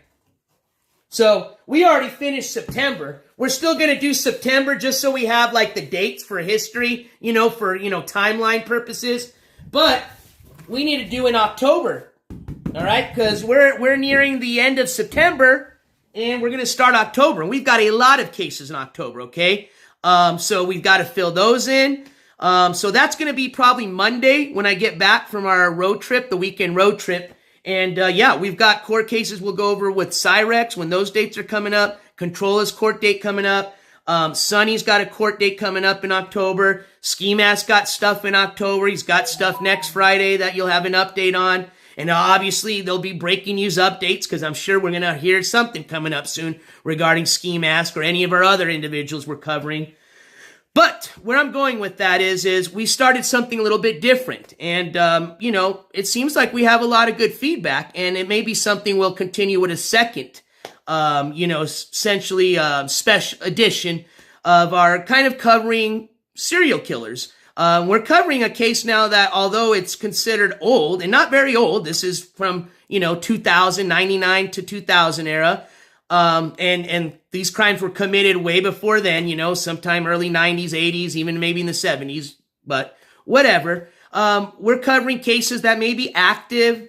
In this instance, this is an active case. We may cover something that's closed. It's just something to kind of do something a little different, and it seems like we had a lot of people that were interested in it. The reason we started this case and talked about it was this was something that got mentioned from the last couple of times we've headed down to the lake, down in TRC. We went there first off when we went for my 40th birthday celebration, okay, remember? And thank you for everybody that joined us the last two times at the lake. And every time we're there, this serial killer, David Parker Ray, gets brought up, and we discuss it a bit. So we're just kind of talking about it, especially during our nighttime campfire stories. a lot of people kind of got interested in this because it's a story that happened right there, there where we were at.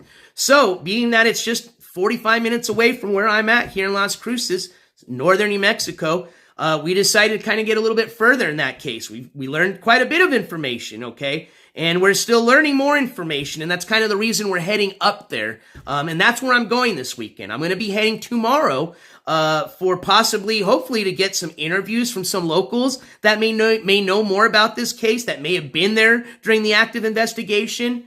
We are hopefully in the works. Again, I can't promise, but I've started the process to getting in touch with somebody in the FBI local field office here in New Mexico to possibly get a tour, even if it's just the exterior of the actual torture chamber, this box trailer that is supposedly at the evidence, whatever, the parking lot up there in Albuquerque, New Mexico is what the last news agency that covered this story.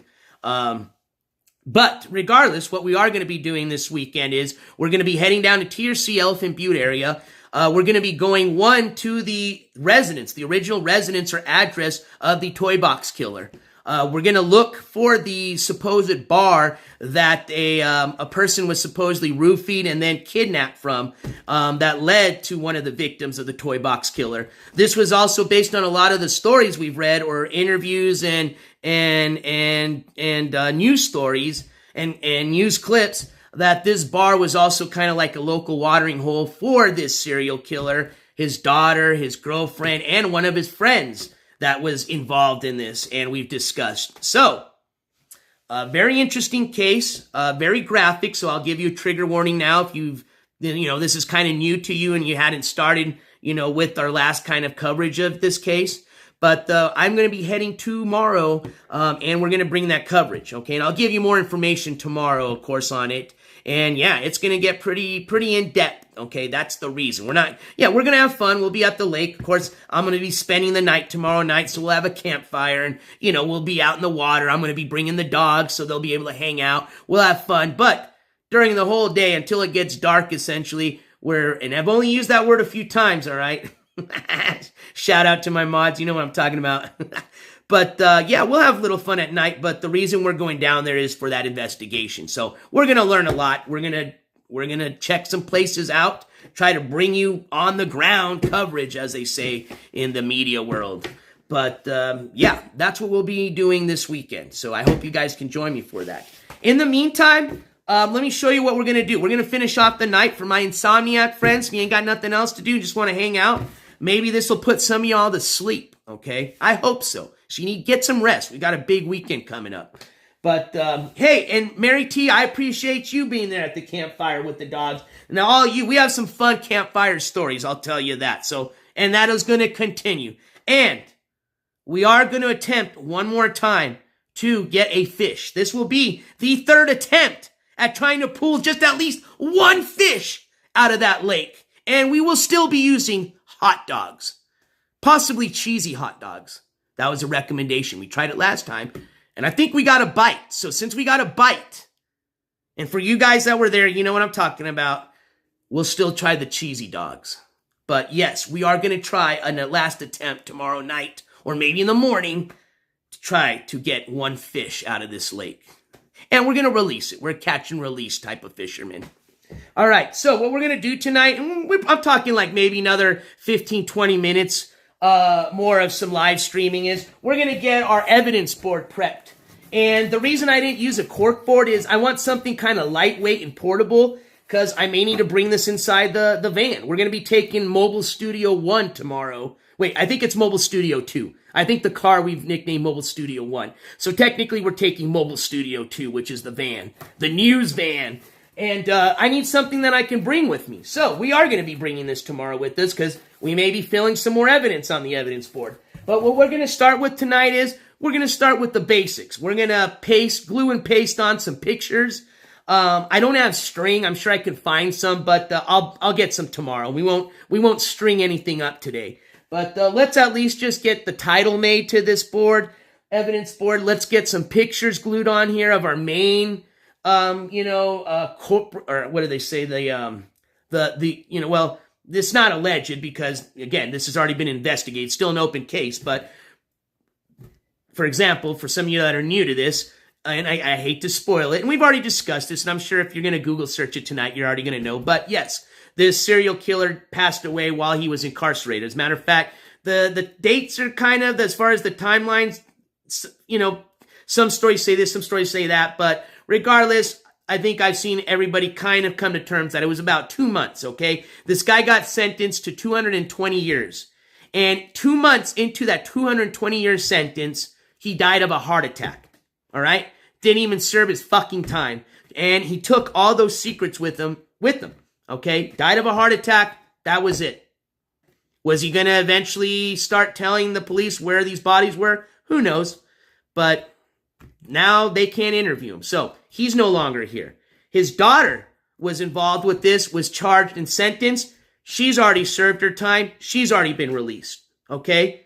His girlfriend, who was very involved in this, was charged, served her time. She's already been released. His friend, Dennis, okay? Dennis Roy something, he was sentenced for strangling his girlfriend. And they said that had to do with this serial killer as well. He was sentenced to, I think, 30-some years. He served a little bit of that, and he was released. So you got three people, 4 people that were involved with this, supposedly, allegedly. I think there's more. That's why we're going down there to get a little bit of more information, see if we can find some leads, okay? Whatever. But for now, we know that there was 4 people involved, 4 people charged with this. One of them died, the main serial killer. 3 of them are out. They're still alive. They're out in the world. They're out in the country. Some of them still might be here in the state of New Mexico. As a matter of fact, some of them might be still there in TRC or at Elephant Butte where we're heading to tomorrow. That's what's scary. That's what's scary is there was supposedly, based on journals and investigations by the police, they found a lot of audio and film. This guy was gross, okay? And a lot of this you can find yourself, okay? If you want to, for those that this is all new to you and you want to go down this rabbit hole with us, hey, join us tomorrow. But if you want to catch up, I've got already 2 live streams that I've done on this. I would suggest you catch up yourself on that. And there is a lot of documentaries out there you can watch and other stuff to go down the rabbit hole. But that's where you'll learn a lot more about these individuals. But where I'm going with all this is most people that I've talked to, and especially seeing in the chat, we've all kind of agreed that, 1, we think these individuals know more. 2, there was supposedly about 40 to 50 even more bodies that the FBI has said that possibly could be out there as victims from this individual. Some of them may be dead. Some of them because he drugged these victims of his, he drugged them with a cocktail that essentially gave them amnesia. So a lot of them, they may have forgot what happened. They may have been released and forgot, okay? There's been discussions that they believe he may have even took some of these women, his victims, to Mexico and essentially sold them, sex trafficked them. Maybe they're victims and they were brought to Mexico and they've been kidnapped for how many years? I mean, it's crazy that this investigation kind of just came to a halt. And, you know, it could be for a lot of reasons. It could be lack of evidence, but either way, maybe it's because the guy passed away and there's other stuff and it's a hush-hush thing. I mean, I'll tell you this. Just based on everything I've read so far, I personally feel that it was not a very good investigation. I think there could have been a lot more investigated, especially with 3 people that they know. They lived with this guy, okay? The daughter at one time even tried to report her dad earlier with the police to tell them about what he was doing, but the story's so crazy they didn't believe her. And Lord knows how many more victims happened because of that could have been saved had those police took his daughter serious. And honestly, I think he took control of his daughter. I think he abused her. I think he R-worded her. I think she became a victim of his and then turned to be an assistant. And you know, there's words for all this, but you know, essentially she became his captor, then a murder too. Sociopath, yeah? So we know there's 3 people out there that may know more. 2 of them, they spoke about it, okay? 2 of them, There's stories saying that that was their friend that they brought to a bar, and then their friend got kidnapped by the serial killer. So they were used to lure people as well. That's how they got Miss Jaramillo. They used to go to big cities and try to pick up street people. And he had his girlfriend there, maybe to make them feel more comfortable, right? Hey, you want to come have some drinks with us? They drove an RV, okay? A motorhome. Hey, come in the motorhome, Zzz, they had cattle prods, give them a roofie, and then take them down from Albuquerque, which is the biggest city here in Albuquerque, which, because it's the biggest city, that's where you have a lot of the prostitution, the streetwalkers. And it seems that that's where he went. He picked up one of his victims in Albuquerque, okay? That was the last victim. That was the one that escaped. That's the one that escaped. Literally escaped with a dog collar, naked, blood all over her because she just had to stick a freaking ice pick into this guy's freaking girlfriend that was trying to hold her back. Ran down a dirt road, went right into somebody's house and asked for help. Had she not escaped, this guy would have had more victims, okay? That lady's a hero, and her story's insane. So for some of you that are new to this, read that. But where I'm going with all this is, I feel there's a lot more people that know about what happened, and it may not even just be the people that were caught, okay? There's even talk that this could have been a cult. Now, if that was true, if that was a cult, I can tell you there was way more than just his girlfriend, daughter, and his best friend that were involved. And that is a very, very small town, especially back in those days, the early 2099 time, very small town. Even now, it's grown, but not much, But yeah, that's one of those towns where everybody knows something, okay? Everybody knows each other. So might be something people know and they're just not saying anything because they don't want to get involved. Who knows? But we're going to go down there. We're going to see if we can get some interviews. We're going to see if we can go down to the library. That's why I wanted to go down Friday, because obviously some of the libraries may be closed on the weekends. And see if we can look up at some microfiche films. Anyways, I'm going to go more into it tomorrow in depth as far as what I'm trying to do while I'm down there.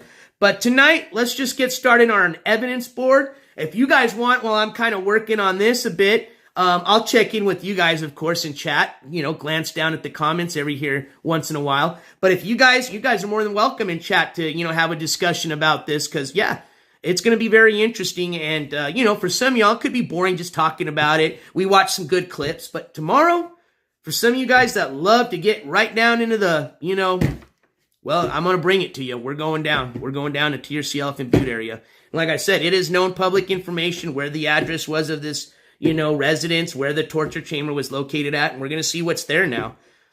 So we'll just pretty much take it as it goes, is how it is, I do have an itinerary somewhat of where I'm going, what I'm doing, but realistically, I'm just taking it as the day takes us, where we go with what we, find out. So, I'm going to find out more. I don't know, and I apologize for the individual that donated before the show started. I still didn't figure out what those initials were for. So if one of my mods did, or somebody in chat wants to contact me via Instagram, or even if that person contact me directly through IG, let me know what you were wanting me to investigate, or if that's one of our current investigations. I couldn't figure out the initials for that. But help me out a little bit, please. Because I appreciate your support, and I love to answer your question. You know what I mean? So, all right, let me take a little swig of my soda here. Enough talking. I'm going to change your guys' view, and let's work on this board. I already printed everything out. We just got to cut and paste, okay? So we won't be wasting too much time just printing out stuff. But like I said, I'll hang out another 10, 15, 20 minutes, however long it takes us to paste about 3 or 4 pictures. We'll put our title. I've got, my little fancy stickers because, my artistic style is not the greatest. And we'll put a little title on there. And we'll glue and paste the pictures I have now. It's going to be our 4 main, alleged people. I know there's a word I'm trying to use. It starts with a C, but I can't remember it now. But yeah, so one of them, I don't have their pictures. So technically, we're going to be posting 3 pictures of the people that were bad people. And then we've got a few victim pictures we're going to put. Because remember, we're tying in people. So we've got to have the people that are we're investigating our victims and other leads, okay? Toy Box Killer, that's who we're investigating. That's the nickname that was given to this individual. Real name is David Parker Ray. DPR, if you want to give it one of those initials. You know, we're investigating the DPR case. And very interesting story. If this is new to you, I would highly recommend you read a little bit about it today, whether it's going through my previous live streams when we covered it or just doing your own research. But it will definitely help you tomorrow if you haven't been following this with us, get you up to date. All right, so I'm going to switch you guys' view. You're going to kind of have a bird eye view down at the poster board with me. So hang tight. I just need to get scissors. I got everything else except scissors. And yeah, let's do a little do-it-yours DIY project, as we say, okay? All right, so let's clear this out. Oops. Oh, sorry, I think we got another donation. I apologize. I didn't catch that there. Ah, we did!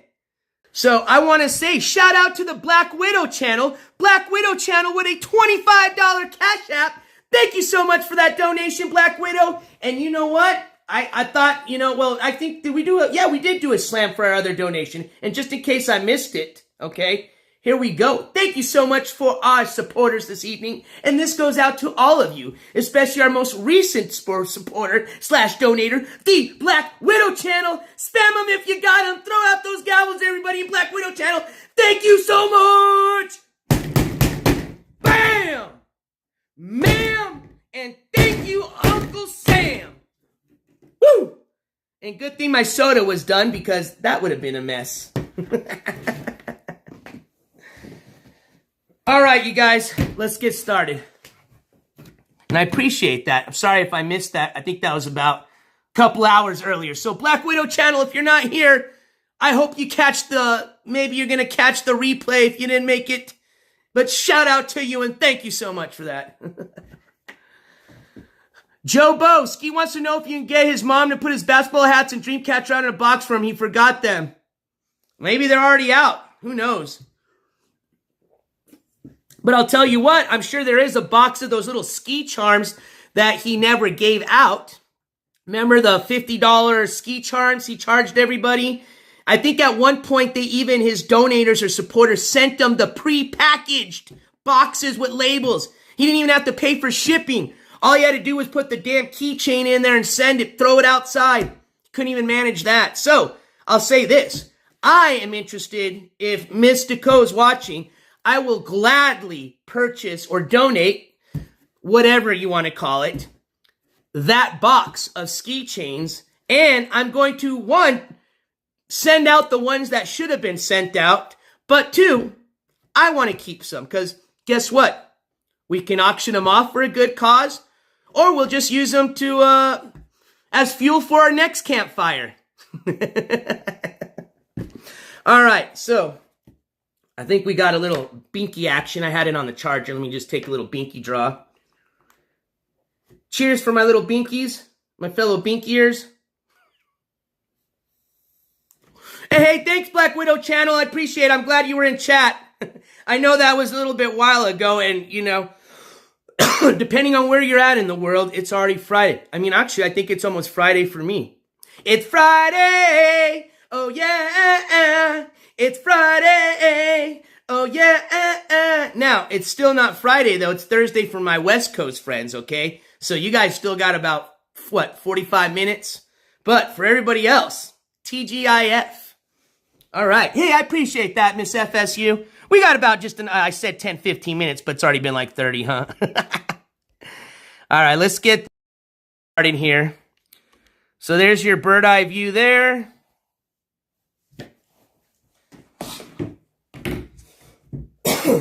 Oh, that's what I was doing.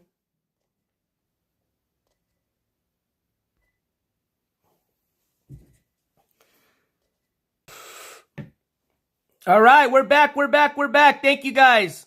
I appreciate the small little technical difficulty, and thank you guys for your patience.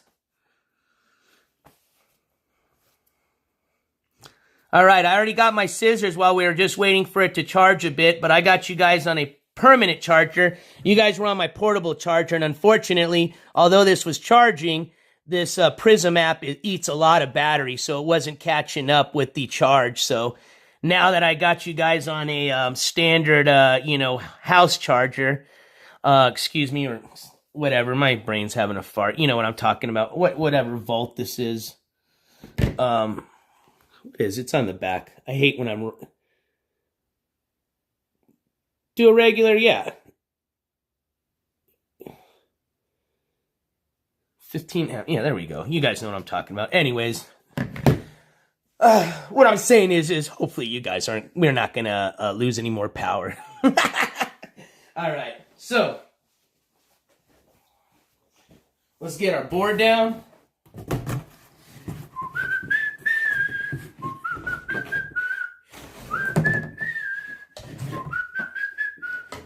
Friday, da da da da da da. It's Friday, da da da da da. It's Friday. Let's see how you guys looking there. All right, you guys got that view. All right. Hey, cool. I'm glad you enjoyed the crime talk. So I hope you can join us tomorrow because we're definitely that's all we're gonna be talking about this whole weekend is just this case. So. Now, of course, we're going to have all sorts of discussions as well. We can't just say that's all we'll be talking about because I'm sure a lot of things will come up. We're going to have opportunities to discuss stuff during our campfire, during the day. Yeah, it'll be a good weekend. We'll definitely, hopefully, learn a lot, and I hope we get some good, hopefully some solid interviews if we can get some, and just, like I said, get some new information, something that we didn't read about. All right, so I've got, you guys remember these bad boys. Ooh, let me go, actually, I have some other ones. I have some old ones. Let me go grab the ones that I've already I've used these before. So if I can use some off of those ones, let me pull those stickers really quick. But I know there's going to be like the common, like the S. I know I don't have any more S's there. So that's why I had to buy another one of these sheets. But yeah, we're going to spell out here at the top with these professional sticker sheets because my handwriting sucks. We'll go ahead and label this, the, toy box serial killer, or we can, if we have room, we can put, obviously, either or, we're going to have to put our perp's name, which is going to be David Parker Ray. So that's what we do want to spell out at the minimum.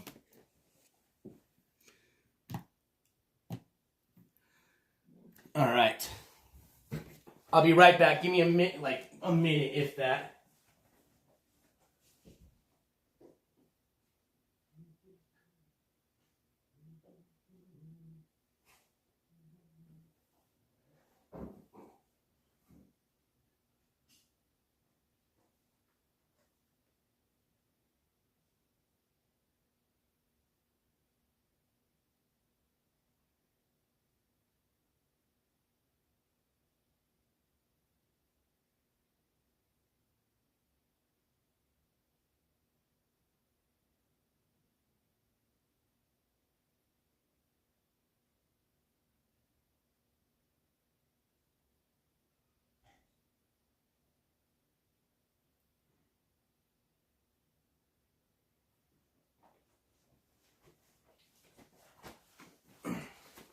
All right, I'm back. So yes, I found them.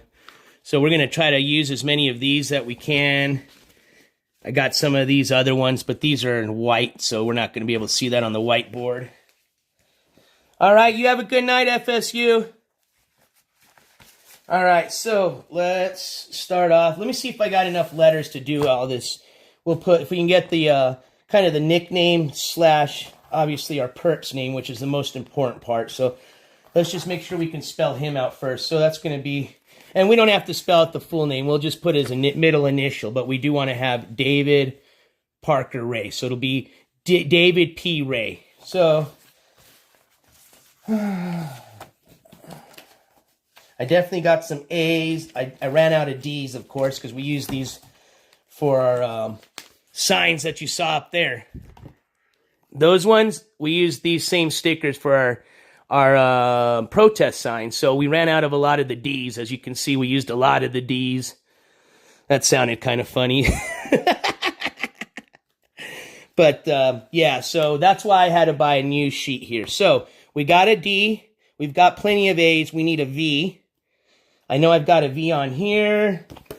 So we've got a V for sure. Yeah, I do. I's. I know we've got plenty of I's. I need to at least see that we've got at least 2 D's. So 1 D, 2 D's. So we got David. We can spell that.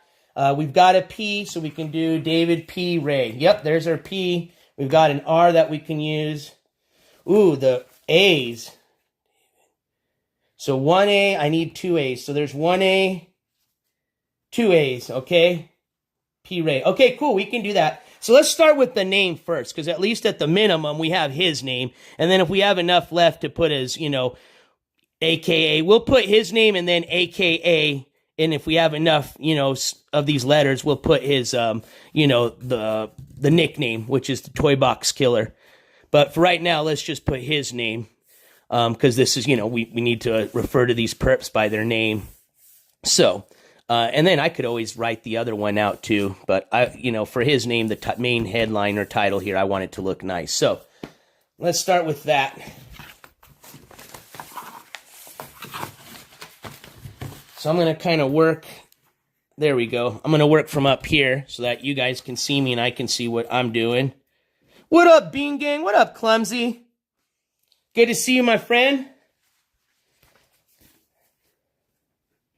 Bro, I can't wait. I can't, dude. I don't know when I'll be heading back to that area, Houston area again, bro, but I had a blast down in San Antonio, man. So hopefully when I go through there again, I'll definitely hit you up on that offer, brother, and I appreciate that, man. But I just want to say, shout out, man. I had a hell of a time in Texas, and good people, I'll tell you that.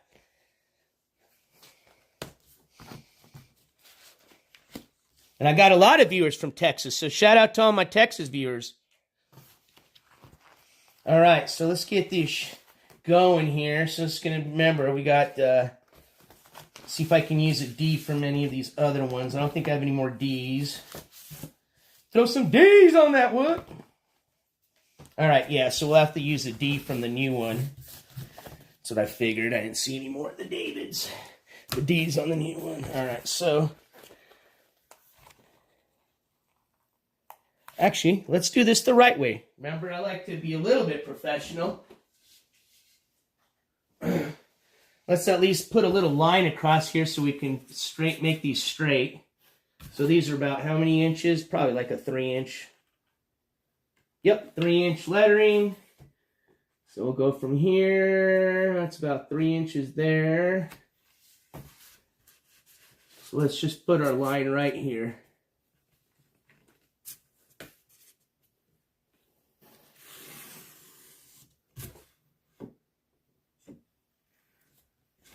Close enough. All right. Kind of have a little reference here.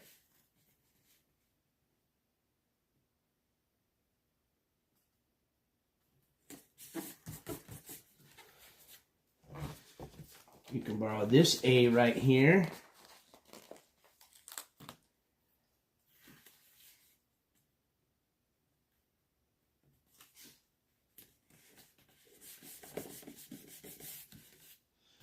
See if we got any V's. I'm in the UK. What up, Miss Marion Ann Bays? May I ask you, what time is it in the UK right now? So we're nighttime. We're actually getting ready kind of head of the morning. So hold on. And I should know this, you know, just because I should know basic geography and time zones. But I'm going to say you guys are getting kind of like, what, mid-evening? It's about like kind of dinner time over there? I'm guessing. I might be completely wrong.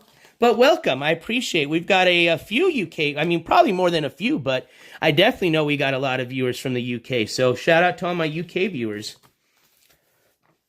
All right. We need a V. We need a V. We need a V. I don't think I had any more V's on the older one. Yes, we did. Actually, let's see. I think we did have one more V we could use, but no, we used a lot of V's. We used a lot of... All right, so we're going to have to pull one of the V's off of our new sticker sheet here. There's one. And shout out to the Dollar Tree. Yeah, Dollar Tree. I got all this for $1 each. So poster board was $1. These were $1. Well, $1.25, excuse me. So, all right. So we got our V.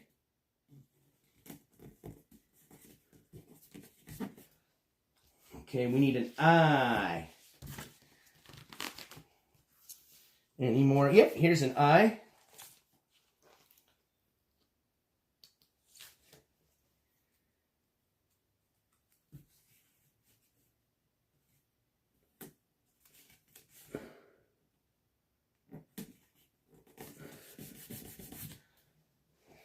All right, and then I know we have to use a D from the new sticker sheet.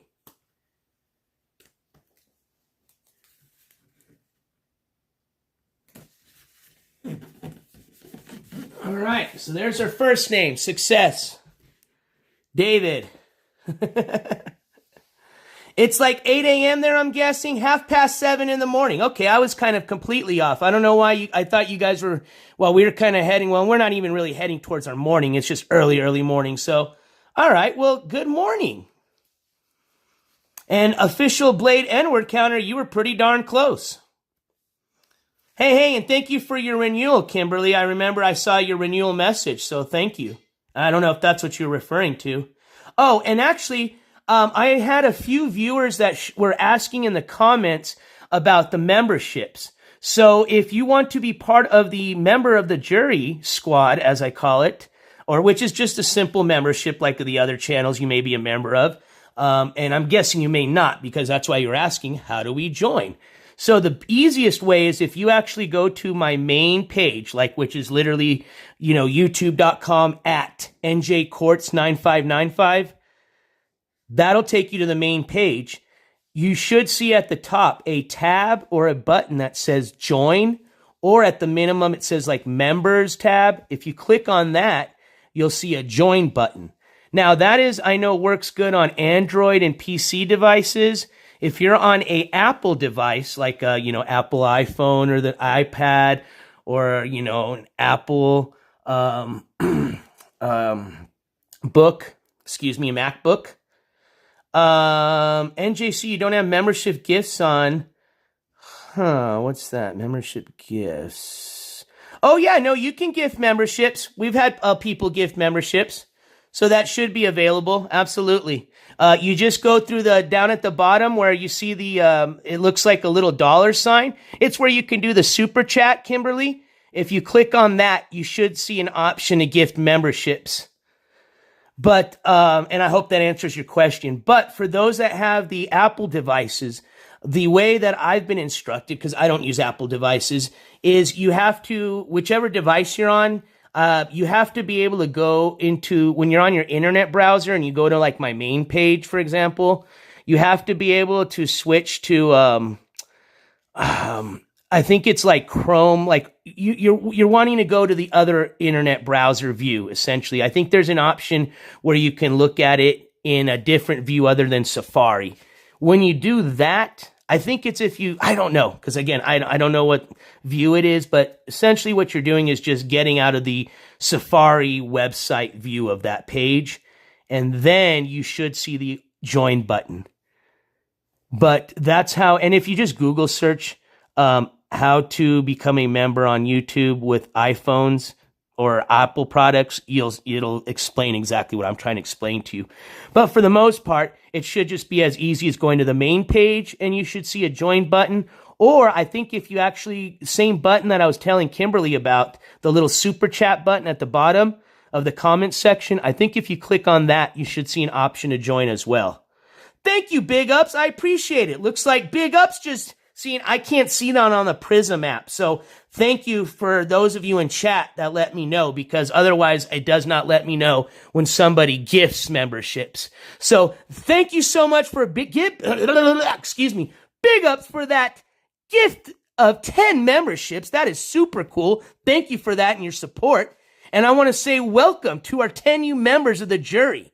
So welcome 10 new members of the jury. First thing you could start doing tonight is spamming those cool member of the jury emojis you get. And we just added 2 new ones, okay? We're always changing those. I love the emojis, so have fun with them. And big ups, again, thank you so much for your donation and your support and for those memberships. As a matter of fact, we're going to be rattling a bunch of stuff. I appreciate your donation. Oh, it was Black Widow channel? I thought, big ups. Oh, I see. That's how you were saying big ups. Okay, Black Widow channel. Sorry, I get it. That was the slang word. Big ups for the 10 gifts. Okay. Well, thank you for correcting me. So, Black Widow channel. Big ups. Hey, thank you anyways, all right? You're a great supporter of the channel. But this shout out needs to be recorrected. And I apologize, Black Widow channel. Thank you so much for your support. Thank you so much for donating those 10 memberships. And I want to say thank you so much for your continued support, my friend. All right? This slam goes out to you, Black Widow channel. Oh, I think we almost smashed it. Not. Check this out. Dude, this thing's so indestructible now. I might have to resell these now. I'll call it the NJCourts conversion. We convert these regular little clown slammers into indestructible gavels. Thank you again, Black Widow channel, and again, welcome to all my new members of the jury. All right, let's finish up this project here. So, middle initial. This is where and correct me right away if I'm wrong here, chat, because I always get these 2 ones, because he's got one of those middle initials that sounds like a first name, and then he's got a last name that sounds like a first name. So, and then we deal with another David, so it got a little confusing. This is going to be David Parker Ray. So we need to put a P. We're not going to spell it out. We're going to just put David P and then Ray will spell out. Yes, and please, if you got them new emojis, especially you new members that just got gifted, spam out them gavels. That's how we say thank you to all our donators and supporters. So spam them if you got them.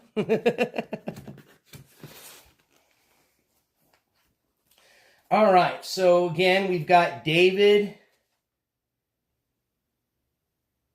Oh my gosh. DPR. David Parker Ray. Okay, DPR. There we go. Just remember, just put a P, okay? Let's put that P down really quick before I forget. Oh my gosh, I almost tore this one. You got to take these off kind of carefully. All right.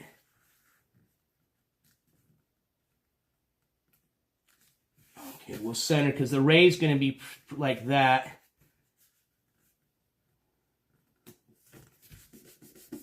All right, so we'll put the P there. I got a little one of these.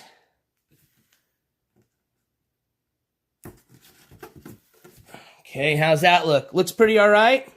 Thank you guys for all them gavels. All right, now we spell out Ray, R-A-Y. All right, we've got an R we can borrow from the old sheets here.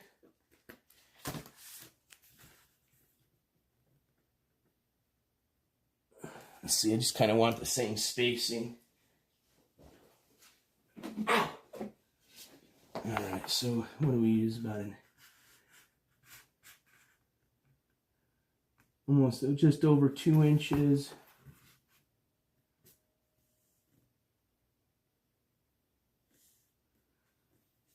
That's where I figured I was going to start it at, right there.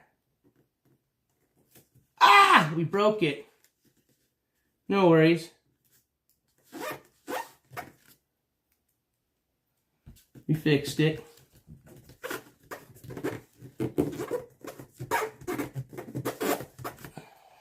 All right, now we need an A.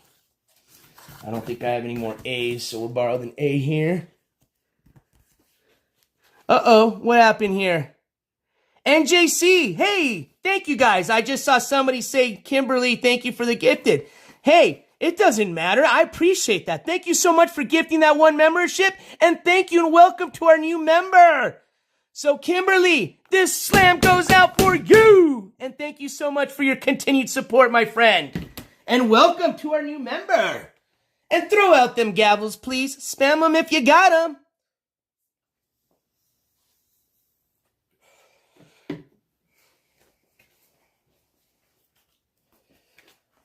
All right, let's throw a little A. The A's are the ones you got to be really careful with because they got that little crossbar there. There we go.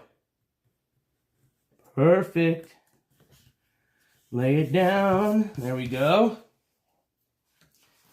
All right, a Y. I think we can get a Y from one of these used sheets here. There we go.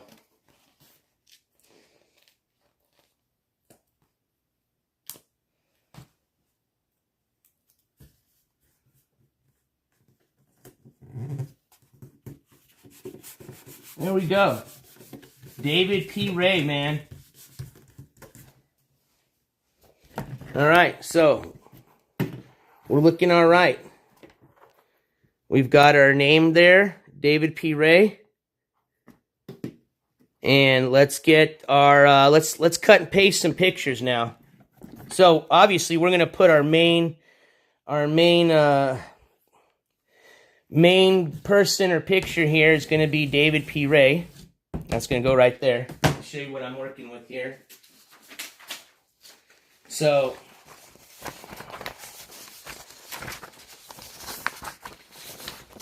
let's see, where's his at? Yep, I made his the biggest. So that's his right there. That's his mugshot. This is going to be his girlfriend, Cynthia Hendy. That's a picture of the torture trailer. That's from the outside. It was just a regular box truck. That's why they nicknamed him the box truck killer.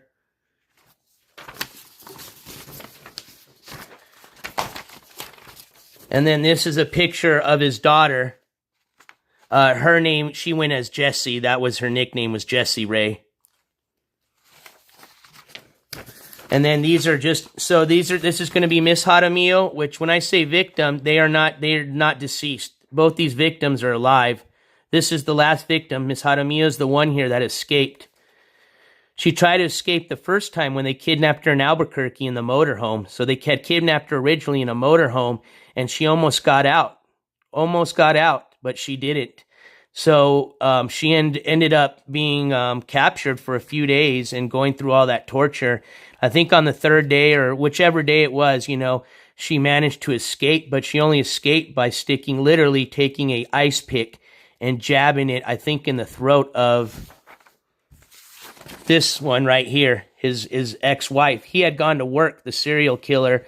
The ex-wife was the one watching her, and she took a phone call and got distracted and walked away in the room. And Miss Jaramillo here, she took advantage of that situation and grabbed the keys and had to, you know, unlock herself. And then she grabbed an ice pick because this lady came back in and defended herself, essentially stabbed her in the neck, kicked the door open to this trailer, and then ran down that street looking for help. This is the first victim. Well, he had many victims, but one of the main victims that... so he was sentenced. He was never sentenced for murder. He was sentenced for torture, rape, and assault, and so a lot of charges, but not murder of these two individuals. Oh, excuse me. Ms. Jaramillo, and then you'll have to excuse me. I'll remember her name here in a bit. But she was actually used to be friends with Jessie Ray. This is, oh man, I know her I remember her first name here, Kelly. This was Kelly Garrett. So yes, she's the one with the tattoo, Mary T. She was friends with Jessie Ray. And Kelly's the one that went out to the bar. That's the bar that we're going to be going looking for tomorrow. She went out to the bar with Jessie to go play pool and have some drinks. They said Jessie roofied her, and then Jessie and her dad kidnapped Kelly, and, you know, they tortured her. They did their thing. The thing is they left her, so David, what he did is he cut her throat, and he left her on the side of the road to die. He thought he had murdered her, but she didn't die. Miraculously, she survived. And here's the shitty part, okay? She went and told her husband what had happened, and he didn't believe her because it was just such a crazy story. He thought she had just gotten drunk and pretty much cheated on her. Sadly, her husband even ended up divorcing her, is what it says in the news clippings that we read. The only reason the police ever found out about what happened to her is whenever they caught him and they started going through all the evidence, they found video. They had a lot of video evidence. He used to film the torture and stuff he did with these victims. They found a video that had a still of a female with a tattoo, and it was Kelly Garrett. So they put out in the news this picture still of this female and her tattoo, and through the news, the media, they found out it was her. So she came out. The police obviously talked to her. FBI talked to her. She told her story. And then obviously because they knew what happened, because they had arrested, David, and they had Ms. Jaramillo's story, the victim that ran away, they obviously believed her and put the stories together. And then, like I said, the charges that were brought on to David Parker Ray were from the assaults, torture, and rape of these two individuals, these two victims, that are both still alive. Ms. Jaramillo, she's in Albuquerque still, according to the last news video we watched, which is a few years old, so I'm not sure if she still has her nonprofit, but she has a nonprofit to help a lot of these prostitutes and street people, to help protect them, so they don't become victims of something like what happened to her. There's a lot of sex trafficking that goes on, and that was brought up too. That was something that they mentioned, that there's possibilities that a lot of his victims ended up being sex trafficked in Mexico, in Juarez. So Juarez, Mexico, which is the closest border to Mexico,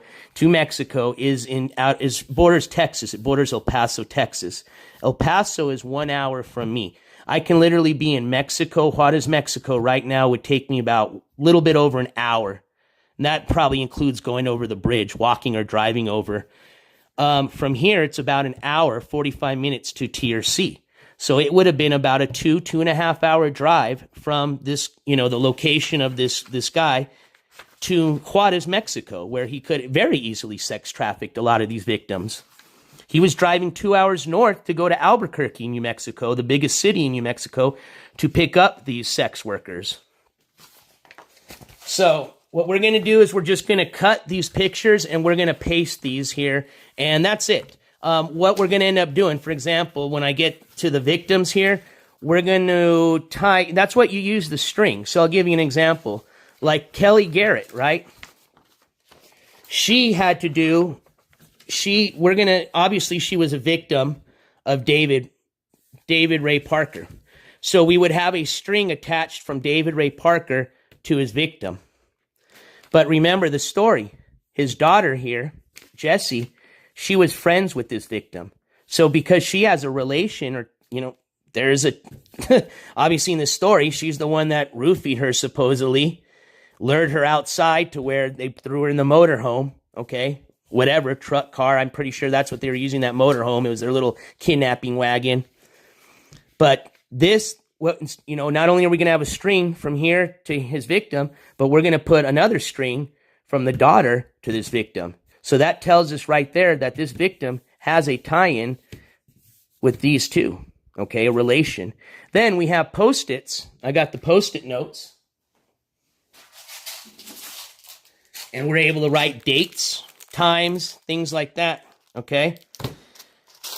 We've got the thumbtacks, and that's what's going to allow us to thumbtack our strings. Only thing I forgot, most important thing, was the string, which I know I could probably find some here or some yarn, but we'll just pick some up tomorrow. I'll get something really bright. I know they usually use red. We can use orange. We can use like a bright fluorescent green. They got those out, but we can always go traditional red. Yeah, I always, Black Widow channel, because, I think it has to do with, because we've covered, David Decaux so much, and it's David Lee Decaux, and then I got David P. Ray. It's just, so, And then, like I said, it's David Parker Ray, and Parker sounds like a last name. Ray sounds like a middle initial. So I just want to say David Ray Parker, but it's David Parker Ray. All right, so let's just draw some lines really quick, and let's cut these out. Let's start with our perp right here.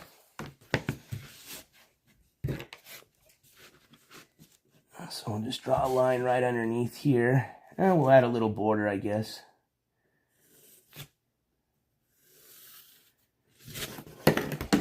Actually, that wasn't a good line. I'll just cut right underneath. I'll just use the bottom of this picture as a guide for my scissors.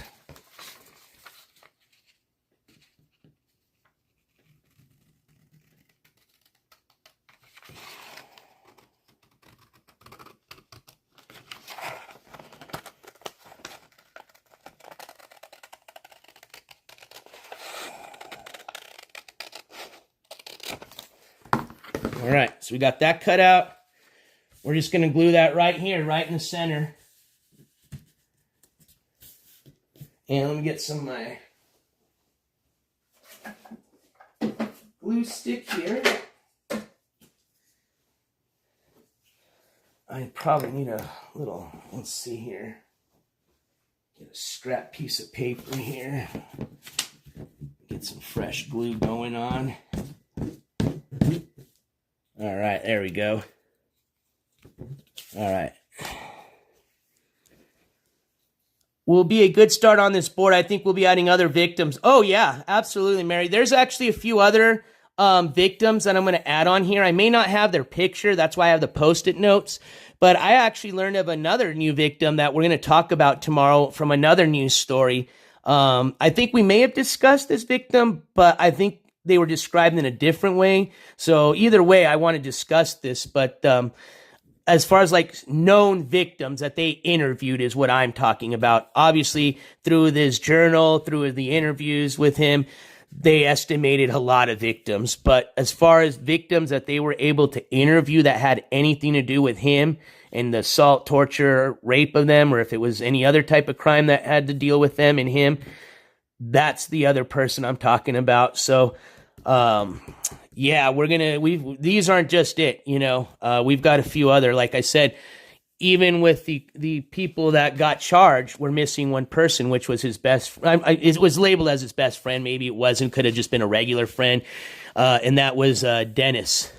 That's the gentleman that murdered his victim, another victim, which was his girlfriend. But remember, there's a tie-in. The story says Dennis, he testified to the FBI that David and his ex-girlfriend, okay, that they actually tortured and raped his ex-girlfriend, Dennis's girlfriend, before he actually strangled and killed her, okay? So, and that story doesn't even make sense, okay? They're going to torture and do their thing with her, and then they hand it off to him, and he strangles. No, like separate incidences. I have a feeling this was all done together as a group. Like I said, these people were sick, and there's a lot more things that went on, and like I said, you know, that's my opinion, but this Dennis guy, he's definitely going to have a string from him to David, and we're definitely going to put a string from David and his girlfriend to that victim of Dennis, which was his girlfriend, okay? And I'm sorry, it probably sounds a little confusing, but that's why we're doing this board here, so it doesn't sound confusing,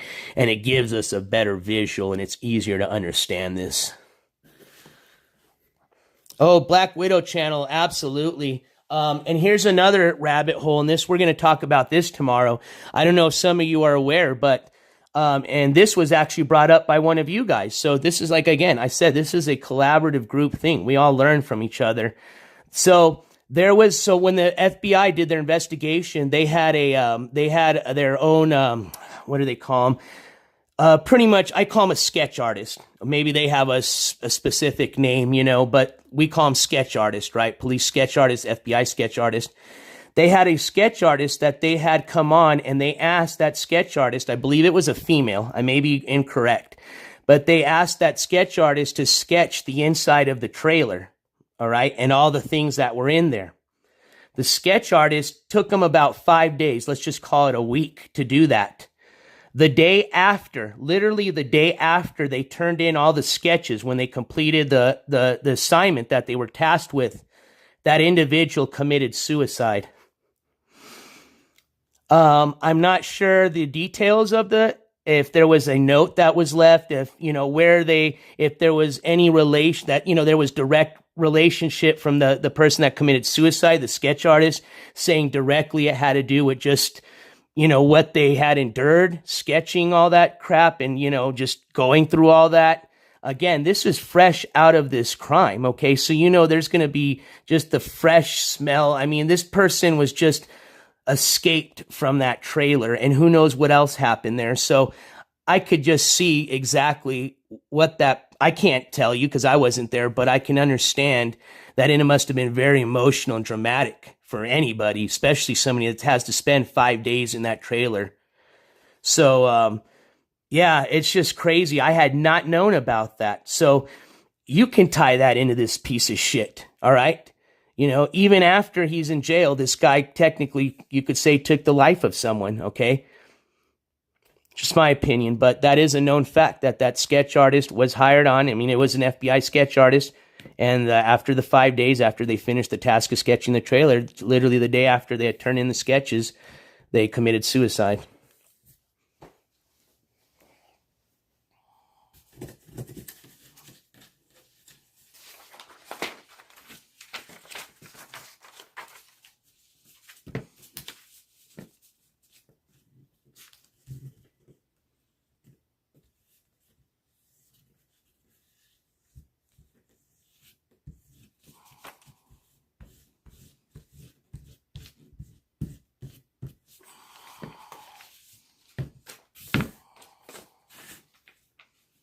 I'm going to just kind of put it to the left a bit because I need to I'm going to put the trailer right next to it.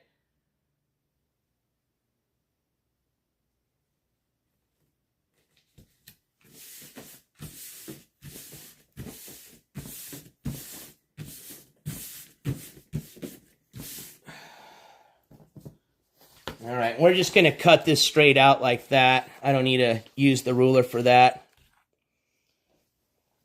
Yeah, I'm sure yeah, I agree with you, Mary.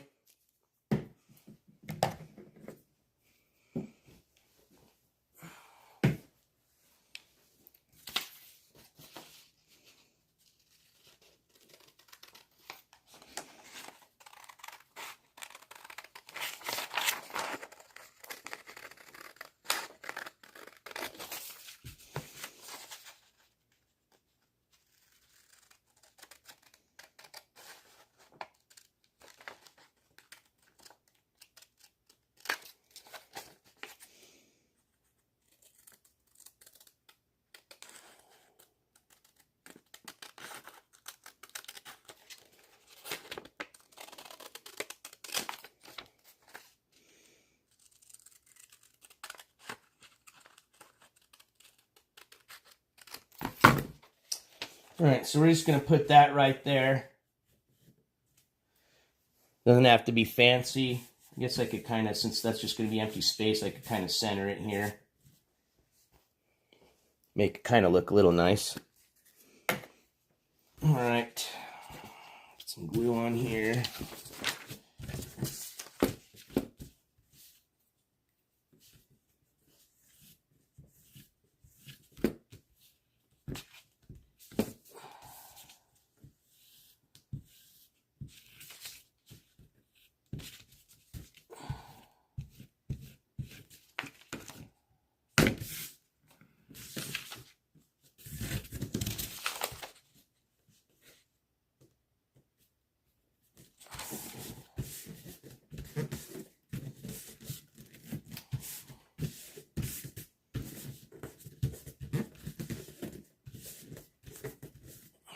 All right, so we got that going.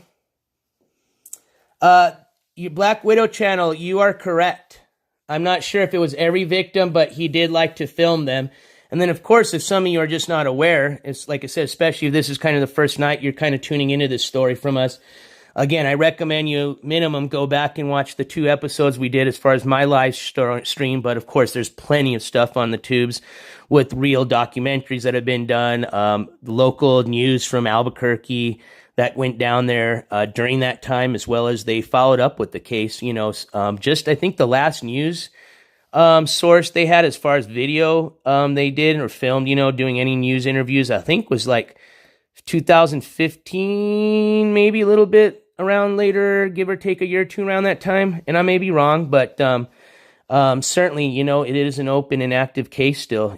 How much of an, I don't know as far as if they have a dedicated team that's investigating or what's going on, if they're just kind of going off of, they've got just a regular investigator and somebody, calls in with a lead, then they'll check it out, but maybe they're not actively investigating anything. I don't know. That's reason why I want to get an interview, and that would be kind of a part of why I want to get the tour and interview of the trailer and, discuss that with somebody that's in charge, if there is an agent in charge of that investigation still. But where I was going with that is there is a tape, and I will forewarn you now, they do have the retracted and they have the explicit version on YouTube it's about a 45-minute tape that David P. Ray would play to his victims. They would wake up from, being drugged up. They're tied up on this gynecological table. They're tied up, they're chained up, they're handcuffed, and they're blindfolded, and they're waking to a tape, okay? And then I guess, they're listening and I guess watching, so maybe they weren't blindfolded at some time, but this tape was played that he made, and he tells them pretty much what he's going to be doing to each one of their victims. And if you want to listen to it, it's available. I give you the forewarning, trigger warning. But it's truly disgusting, the things that this guy talks about, and just imagining that these people are laying there just scared out of their mind. I mean, think about it. You just got drugged. You're waking up into what almost feels like a horror movie. And then you've got this tape going on. I think they probably even were in a dream at some point until, stuff starts getting really serious and physical, But who knows? I mean, it's just a sad story. But yeah, there is a video that you can hear the audio. You will not see. It's just audio that's available on YouTube. But it is available if you want to listen to it. But yeah, he was a very disgusting individual. Exactly, Black Widow channel. That's what makes it a very complicated case. Absolutely. I mean, there could be victims that have no idea what happened to them. Who knows? And here's where I'm going with this, though. I'm glad you brought that up. I had a discussion with somebody about this the other day, but this guy had a lot of medical instruments, and they talk about it. The FBI, I guess, they obviously probably found some of his little drug concoctions, his little drug, whatever cocktails he made. But they do list some of the ingredients that were in there, and these are drugs that you can only get at like a medical facility. And you got to remember, this is a small little town, okay? This is a little lake town. They might have not even had a hospital back then. They might have had just like a little, small medical facility. Maybe they did have a small emergency hospital, and that's why I'm going down there. They do have a hospital now. I can stop there and ask them, hey, or see, maybe they got a plaque outside that says when this hospital was there, when it was constructed. All right, because I have a feeling that's where I say there could have been other people that were involved with this, because where is he getting this medical supply? There was no Google or Amazon back then where he's ordering this stuff at. I mean, even I'm sure he made a lot of his homemade instruments that he used, but a lot of that stuff he may have bought from a sex store there locally in TRC. Okay, and I know there's one in Las Cruces here that's been here since that time. I'm obviously the same person working there is not going to be there. Maybe it's the same owner, and that's somebody that we can call and interview and say, hey, do you remember a guy like this just coming in during that time? If you were there just buying all these crazy things? I mean, there's a lot to investigate. But either way, what I'm curious is where did this guy get that medical stuff from? And I think that's what I'm thinking. There could have been an accomplice that was directly related to that medical field there. What up? Hey, it's been a while since we've had one of our little trolls or somebody come all the way up from the nosebleeders down. Welcome, Inflatable Baptist. I appreciate your view and comment. It helps with the analytics. And you know what? I've been called a lot worse, so I'll take that. I appreciate it. Cartoon character, that's not too bad. All right, so let's finish up here. We've got our main guy there. So let's put our next. I'm gonna use these other spots here. These guys are all going at the same level, you know. He's in the middle, but this is how it's gonna look. Just like that. So we're gonna use the trifold parts here to put our other assailants, accomplices here to David P. Ray, which is gonna be his girlfriend and his daughter. So his girlfriend Cynthia, or short Cindy for short, and his daughter Jessie Ray. So let's get Cindy up first. We'll just cut around her picture here.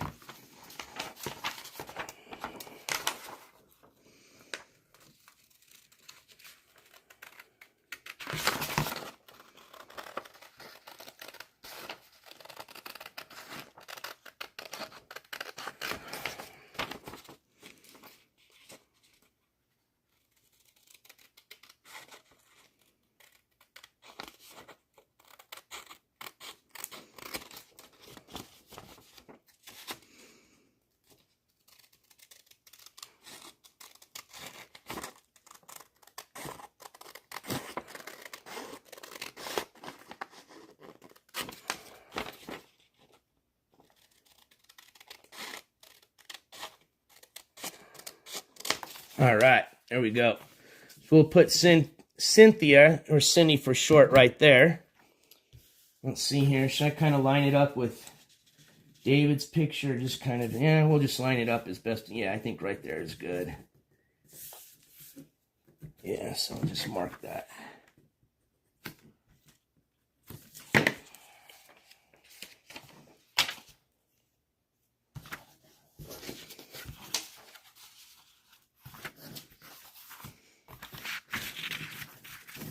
Get our kind of little scraps here so we don't have a big mess. Start collecting this stuff.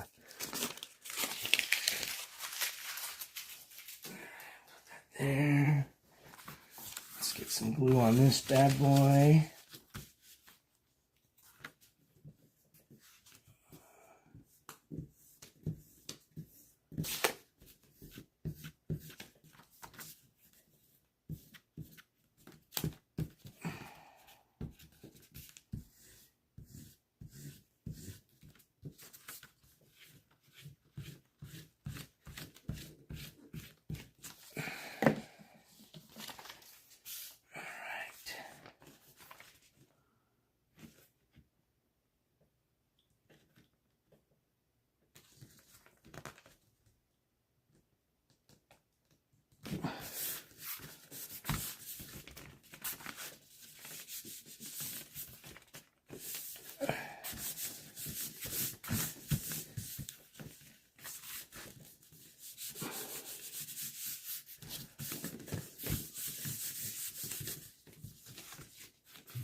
All right, there we go. We got that on there. And let's cut out, this is going to be his daughter, Jessie Ray. So we're going to cut just around her. And we'll put that on the other side here, on the other trifold. And then we're just going to cut and paste the victims. And then we'll call it a night. I'm just going to say goodbye to everybody. Kind of give you an estimate on what time I'll be heading out. And, yeah, I appreciate it. You guys been awesome. Thank you to all my insomniacs staying up with me tonight.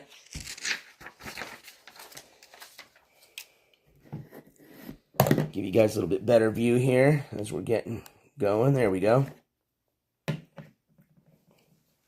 Did someone say Ski is staying at house tonight? Well, Mary, I'm not sure. I didn't see any. Well, I'm sure somebody probably may have said something in chat. I just didn't catch it. But from the last live stream I saw, and I know he might have been on a little bit earlier, so I didn't catch that. Obviously, I'm doing our live stream. But from the last one that I caught, it appeared that he was inside somewhere. It didn't look like he was streaming from his car, obviously, but was it a house? I mean, who knows? Is he just in some building or something? You know, who knows? But I don't know. Either way, you know, as long as he's going to be putting himself on the camera, he's, you know, he's going to just keep one, getting himself in trouble because he's going to probably start ranting and making threats and incriminating himself and saying all sorts of things. And two, he's just going to pretty much dox himself to the law enforcement or bonds people that are looking for him. Make it easier for them to find him. All they're going to have to do is just log on his channel. And those people are from there, Tulsa, so they're going to recognize stuff a lot easier than any of us can when he's on live and doxing himself.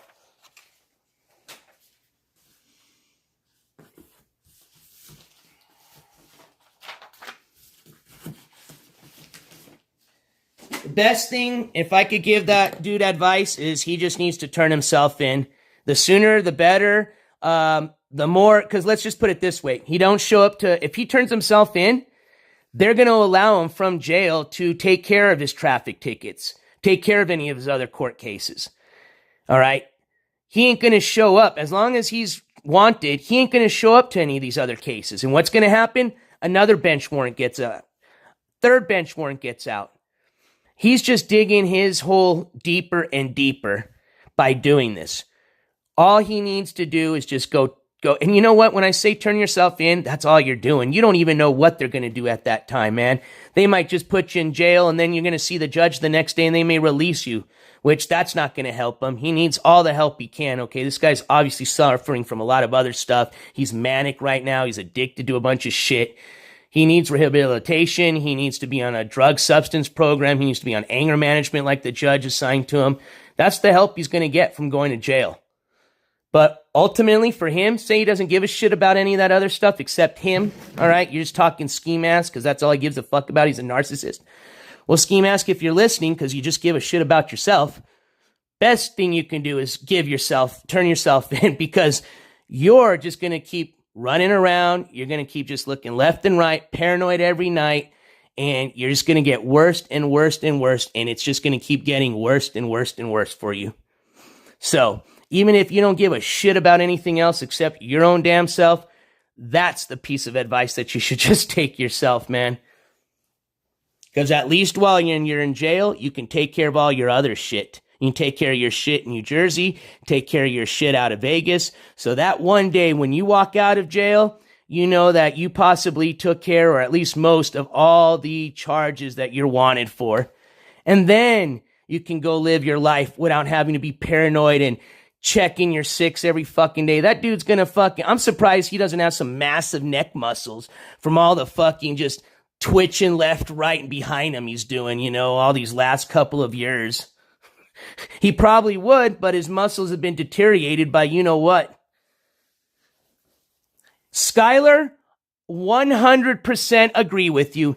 The remaining of his supporters, after everything that's been said, after all the public information put out, most importantly, from seeing that his own parents put out restraining orders on their son because of the fucking just shit he was doing and just terrorizing them every day, okay? That guy, the only people after all that information going out and knowing just how much of a piece of shit he is and being a woman beater, abandoning his child, the only people left that are supporting that guy are exactly what you just put. Exactly. It's funny you say that because I had a conversation with somebody the other day and we were talking exactly about that. That is the only possible people I can see that are supporting him right now are literally the type of individual that is just as sick or sicker in the head than he is. Exactly, Squishy Socks. Head on a swivel. And Black Widow channel, that's what's going to happen. The more he's out just doing this shit that he's doing, he's going to pick up more charges. And then, like we said, he's going to get the other bench warrants put out for him. More charges, more bench warrants. Makes no sense, man.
All right.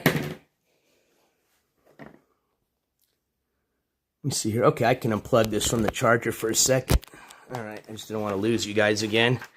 Well, let me show you what we got here, so I'll give you a little bit better view. But there's our trifold so far. So we've got the name, David P. Ray, trailer, his daughter Jessie, his girlfriend Cindy. So we're just going to cut out our 2 victims. And again, these people are alive. For those of you that just may have came in right now, we do refer to them as victims because they were victims, certainly were. So we're going to just cut these 2 out, and then we're just going to place them right here. I'm going to put her right here closer to Cindy, or excuse me, Jessie, but you would have right here a string coming from here to David, and then one going right here to Jessie Ray, his daughter. Guy that tortured and raped and slit her throat. Her friend, supposed friend, that brought her to the bar and roofied her and took her outside for both of them to kidnap. So string here, string there.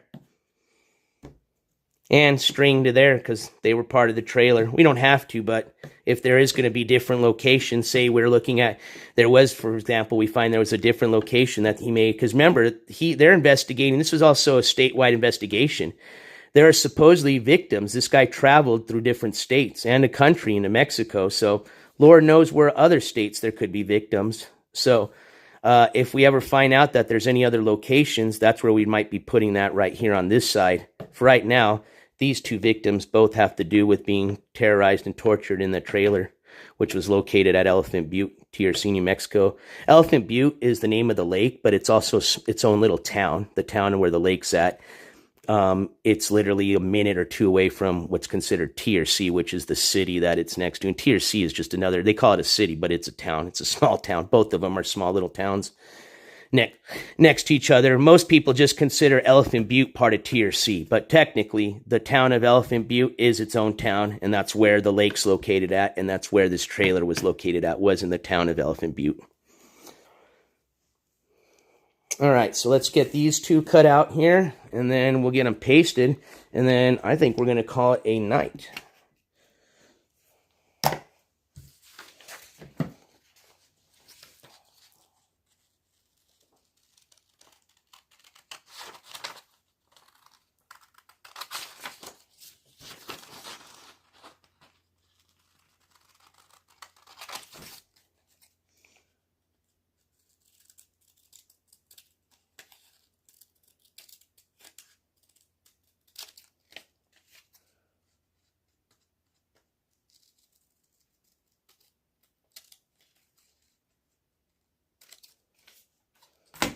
Right.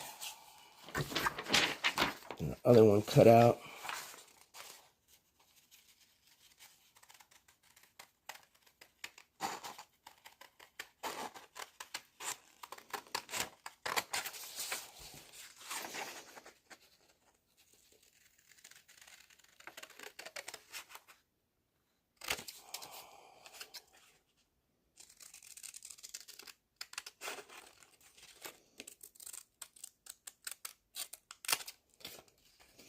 We're just going to cut this here for space sake. We're going to do our own kind of cropping. There we go.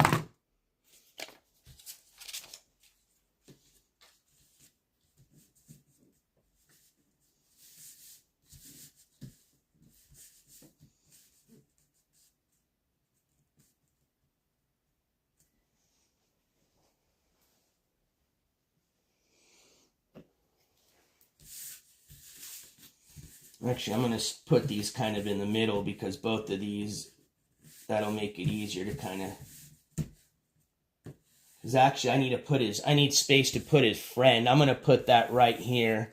So we'll actually drop these people down here. His friend will go right there.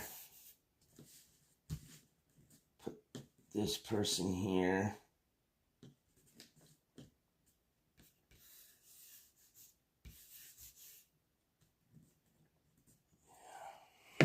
Right.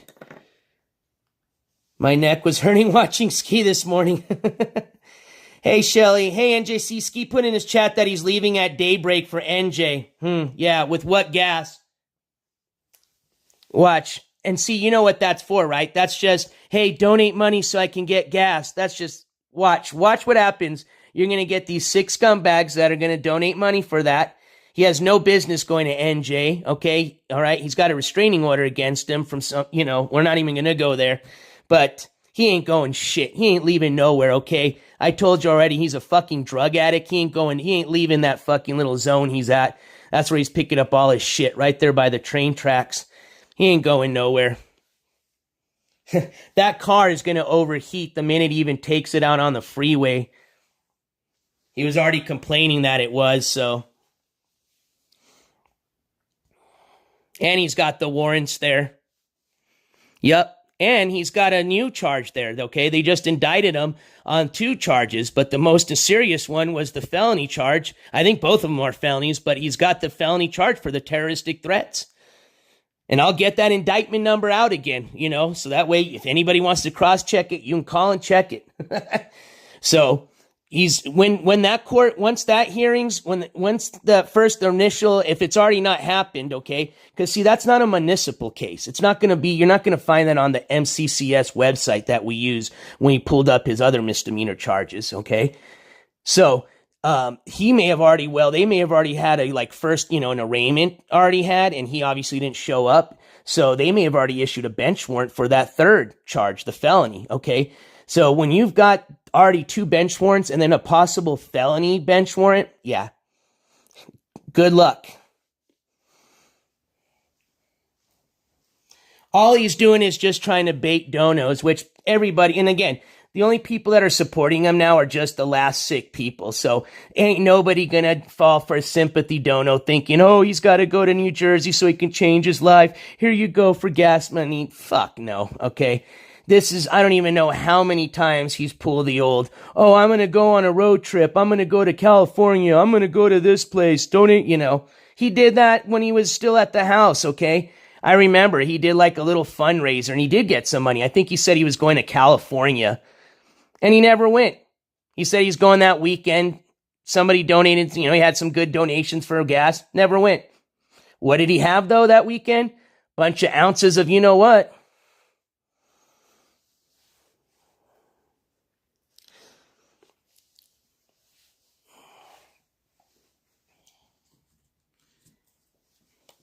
And for some of you that aren't aware, trust me, the last mistake he could make would be physically coming to, try to make do on his threats that he said about me or my family. I'll just put it that way.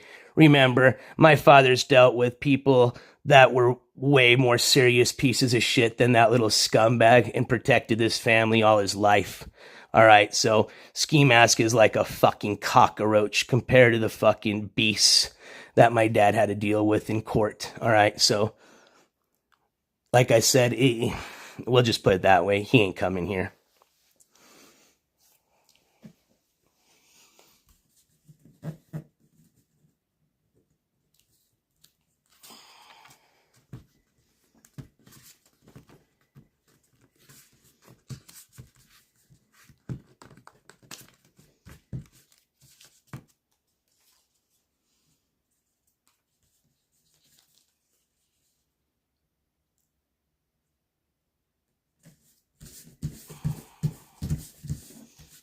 All right, I'm going to put this one right here.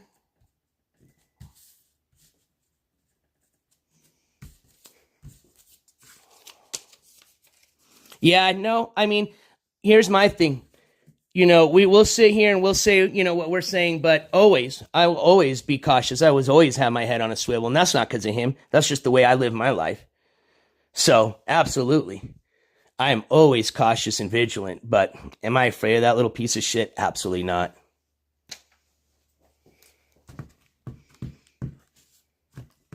Now, is he capable of hurting people and doing shit? Sure. He's manic. He's crazy, But that guy, what he needs to worry about first every day when he wakes up is just getting high. That's the only thing he's going to be working on.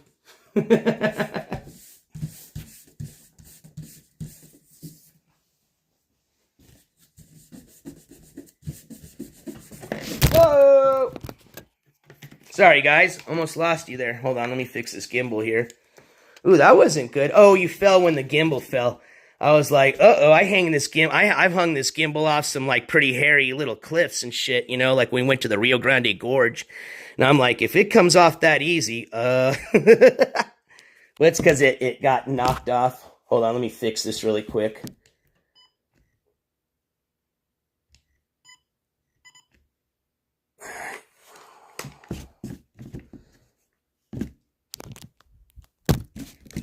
Hold on, guys. Sorry about that. Close your eyes if you get seasick.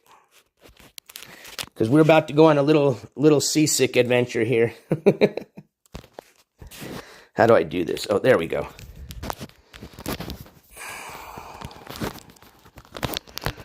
I'll actually take you guys outside. We'll chill for a second. I'll say goodbye to everybody outside because I'm going to have a little smoke and a pancake, how they say. Smoke and a pancake. You guys remember my... Well, not my, but Austin Powers. Good old Austin Power days. Smoking a pancake. All right. Whoa. All right, there you guys go.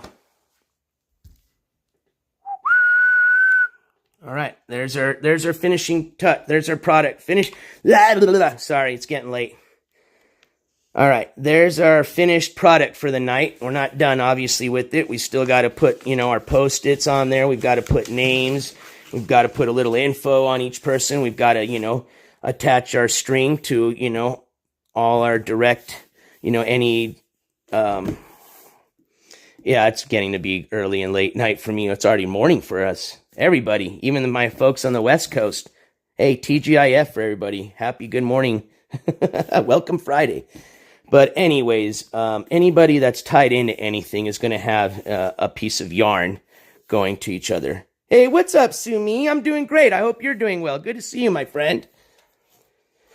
We're just finished up our little evidence board that we're going to be taking for our road trip starting today, going into tomorrow. We're going to spend the night down there at Elephant Butte, but we are going to be continuing our investigation into the toy box killer, a.k.a. David Parker Ray. But I'm doing great. I hope you're doing good, my friend. It is 2:30 a.m. What time is it here? Let's see. Oh, it's just going to be 1:30. All right, we're good. We're good. Now, I know it's getting early for everybody and late for all of us. But, yeah, let me go say goodbye to everybody. Ooh, guess what? I just got a notification. The stickers I ordered just shipped. So I might get those a lot sooner. I can't wait to show you guys, though. I only ordered 10 just to see how they come out. I have already got a few of those spoken for, but I'm going to, if they came out good, I'm going to order a bunch more, and I'll get with you guys on that. Definitely, if anybody's interested or want one, you can have one for free. I'm not going to sell them, and I promise I will ship them to you, okay?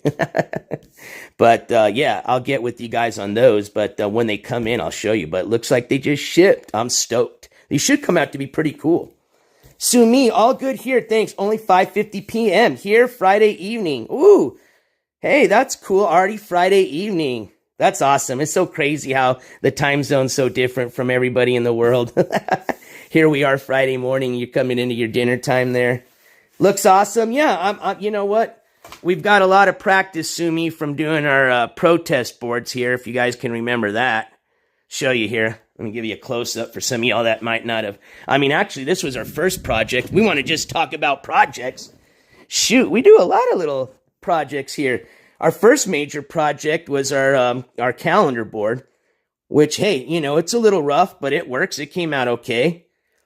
Then, you know, we worked, next project was one of our, let me put this here.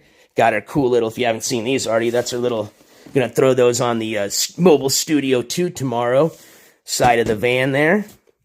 Those are little magnet signs there. We already took these on Mobile Studio 1 to Houston. Hey, have a good one, Squishy Socks. We'll hopefully see you tomorrow, or today, excuse me, for the rest of the investigation. Get some rest. But yes, these are our protest boards that we made together not too long ago. But I mean, shoot, we got fancy. We even got QR codes there. We've got all the bench warrants that are currently out for David. You know, this hasn't even been updated since the new bench warrants. But yeah, this shows his bench warrants. These are the ones from Nevada. So here, just show you. Remember we were talking about bench warrants? There you go. This one's for harassment, all right? There it is. That one was filed August 30th of 2021. Then you go to the second one. Oh, David doesn't hit people, doesn't hit women, doesn't hit family members. Domestic battery, first offense. Bench warrant issued. That was on October 8th of 2020. For sure, Sunflower. Oh, like I said, I'll still have a few more from the 10 that I ordered. So you got one of the 10, okay? But for anybody else, as soon as I'm done with the 10, I got plenty. I'll come in. I just wanted to make sure these looked good before I ordered a whole bunch more. So that's your Nevada bench warrants. There's the one out of Wagner. This one's another county in Oklahoma. So he already has now he has 2 bench warrants in Oklahoma, excuse me. He's got the one in Tulsa already. And then this one right here. This one was in 2011.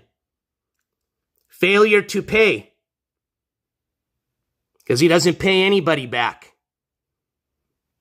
All right. There you go. Issue bench warrant. Wagner County. Then we went to New Jersey. Oh, another harassment charge. What do you know? Warrant issued. That was this summer, this June 6th. Here's another one. Out of New Jersey. Warrant. What's this one for? He sure likes to hit people. Harassment. Offensive touching. Threats to. Just like he did in Nevada. Harassment. Domestic battery. Back to New Jersey. Harassment. Harassment. Striking.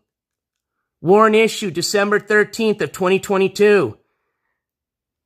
And then if I had, he didn't have it then, but what we'd have to add to this all is, again, going back to the state of Oklahoma. He already has a bench warrant in Wagner County. He has one currently now out of Tulsa County. If he doesn't show up to his court on next Friday for his, tell the judge why he hasn't made a payment still and all these, started from his first case. So what, 18 years old? Why you haven't made a payment in the last 15, 20 years? Man. And he's not going to show up, assuming. And they're going to issue out another bench warrant. So he's going to have 3 bench warrants. I forgot to add this because it is out of Oklahoma. So technically he has 2 bench warrants out of Oklahoma. He doesn't go to his court cost hearing next Friday. That'll be 3 bench warrants. If he doesn't go to his traffic hearing, that'll be 4 bench warrants. So let's count this out, all right? So right now, currently, let's talk current and then what could be a possibility. So current, we've got 2 out of Nevada. So help me out here. My math's not that great this early in the morning. So that's 2, plus we know he's got 2 in New Jersey. 2 plus 2 is 4. He's got 1 for sure already in Oklahoma. That's 5. He already has 1 more in Oklahoma. That's just the one that just came out. That's 6.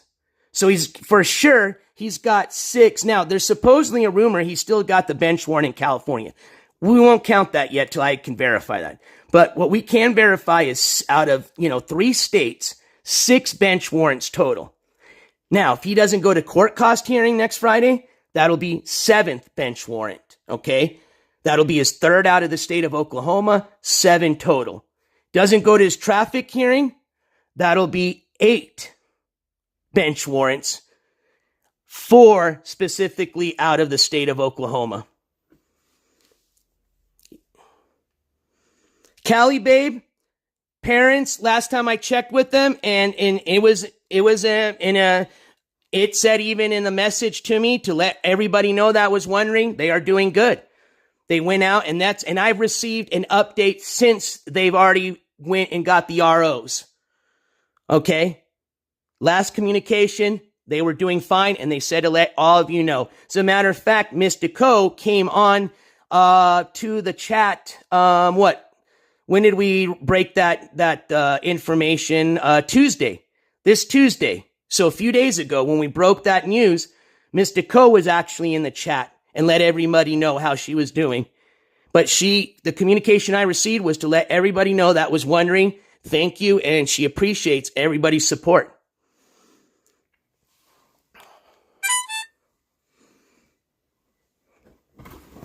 Yeah, if he doesn't start now, sue me, he is never going to get out of trouble. Like, literally, never. What are you going to be doing? Begging for cash apps till you're, 70 years old, running from the cops, picking up new bench warrants every year? I mean, you don't think the feds are going to get involved? And I ain't going there yet, but anyways. And Lord knows we don't even know what else is just brewing in the back, okay? This guy's got so much crazy shit in the background people don't even know about. It's, and I'm not even going to speak on it because it's just allegations as of right now. But remember, give you a little hint. Remember, this was even his words when the cops came and he was all paranoid looking out his window and said, oh, they're taking pictures of my car. Well, why do you think they were taking pictures of his car? It had to do with even an incident that he talked about when he said he got in a fight. He got in a hit and run at a gas station, got in a fight with some people. He walked in with some blood on his hoodie. Remember that's the reason he doesn't have the Bart Simpson hoodie anymore? Remember that whole story? Yeah, well, remember, cops came. They took pictures of his car. Wonder what's going on with that. Supposedly, an unknown agency went and took this money he had, and he's changed that story already 20 times, he had the money, he didn't have the money, gave the money away, he didn't give the money away, they took it, he didn't have it, whatever, We already know the truth is, he got money from somebody, they gave him a few thousand to go get a lawyer, go fix his car, and what did he do? He went and just bought meth and weed with it, that's it. That's all he did. Oh, maybe threw a couple of $100 towards the door to get fixed at his family's house. 3 months later? That's it. So, fortunately, the guy's an addict. That's just what's going to continue to happen until he gets locked up. And that's where he's going to get his help. So, for those haters, you don't have to like me. I've already said this before. I'm not asking you to like me at all. I'm just saying if you want to help this guy, you really care about him, this is your friend, all right? Have him go to jail. I mean, think about it. Just don't think about me. Just if you were going to give him your personal opinion after everything you're seeing here, because these are cold, hard facts. This is public information.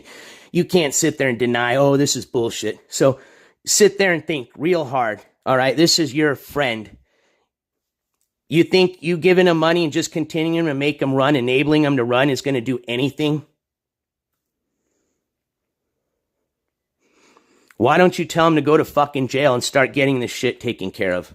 That way, you want to see him stream? You want to continue to support Ski Mask Andy, the actor? Well, if you want to keep continuing to watch him on live streams, you better start telling him to turn himself in or go to jail. Because you ain't going to be watching him no live streams anymore if he continues on his streak that he's going on now. I mean, if he's lucky, he might be able to live stream within 90 days or maybe a few months after. But the way he's going, yep.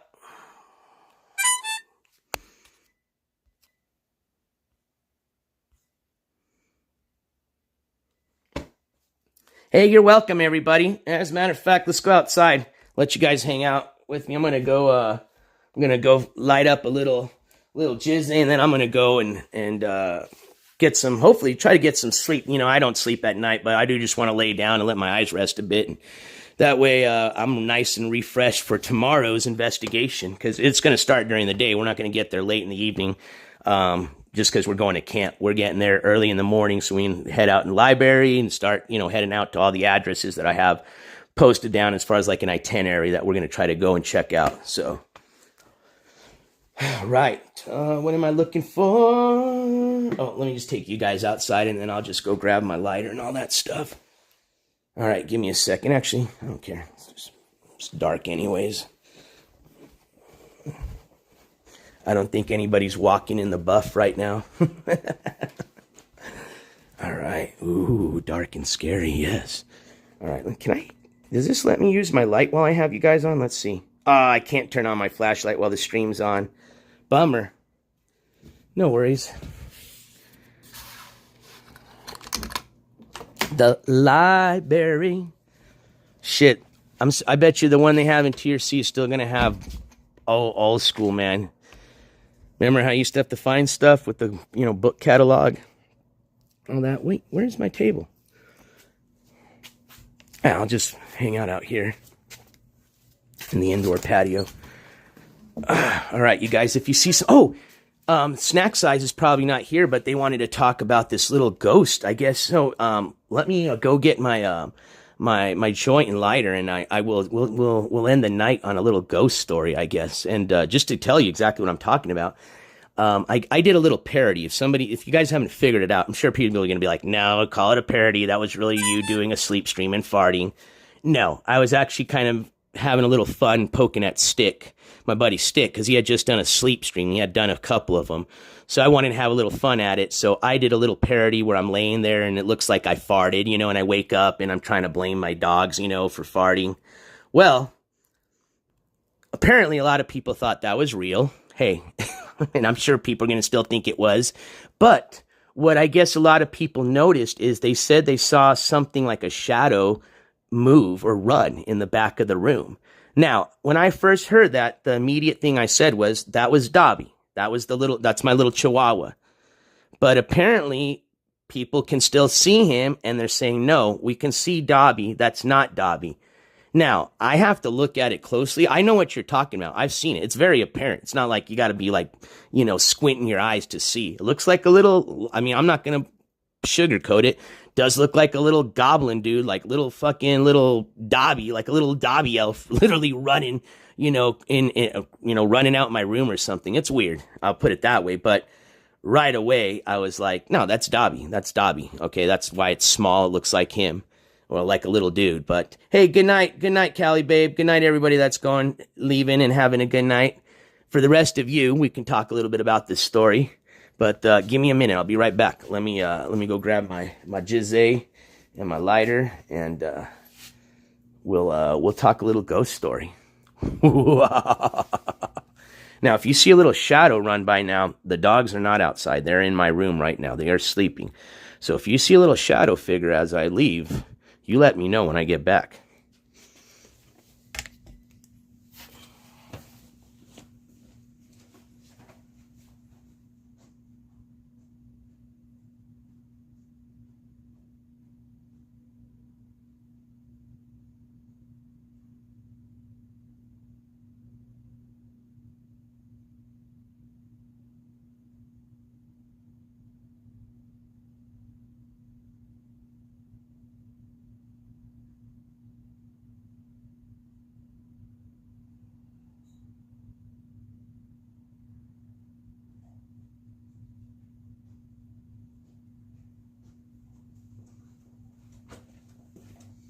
All right, I'm back. I just didn't want to spook you. Oh, who's that? It's me.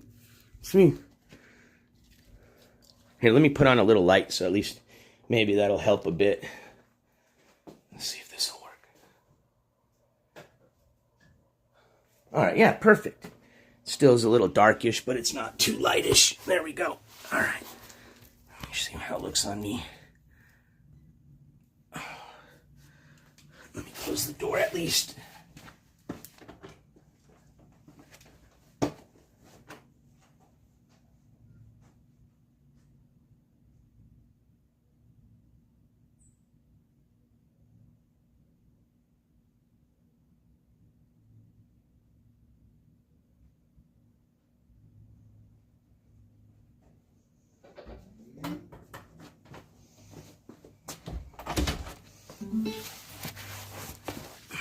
I'm back. Good night.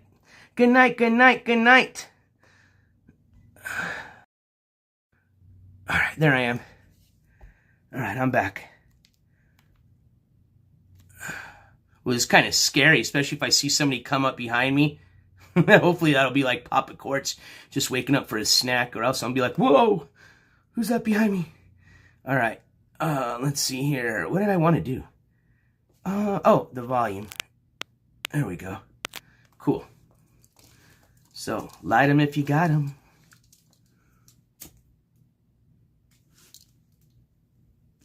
But anyways, yeah, so supposedly, I'm going to have to look into this a little bit more, but Snack Size, if you guys want to see the video, I have it under my channel, but Snack Size Attila did a little video. He clipped it. Whoa, that was weird. Just made a weird sound. Huh. But, yeah, so he was in here earlier, he or she, not sure. But they were asking for me to talk about it. I'm not sure if they're still in the chat or not, but in case they catch the replay, we talked about it. But yeah, I'll look into it a bit. I'll kind of watch. I'll look into it a little closer. I still think it was just Dobby, but when I did kind of, when I first heard the story, I kind of looked at it a bit, but it wasn't long enough. I didn't look into it a lot, and I still was like, I kind of see what they mean, but yeah, no, we'll zoom in. I'll bring up the picture one of these nights, and we'll zoom in and we'll see exactly. We'll watch the video really quick, but then we'll take like a screenshot and we'll zoom in and see exactly what we see. But I don't want to find out yet. Now, once I leave, now I'm done here for the summer. Yeah, then I'm cool to find out because I'm not going to be back here till next summer. So let the little guy live in there and hang out with Papa Courts and Mama Courts, but not with me.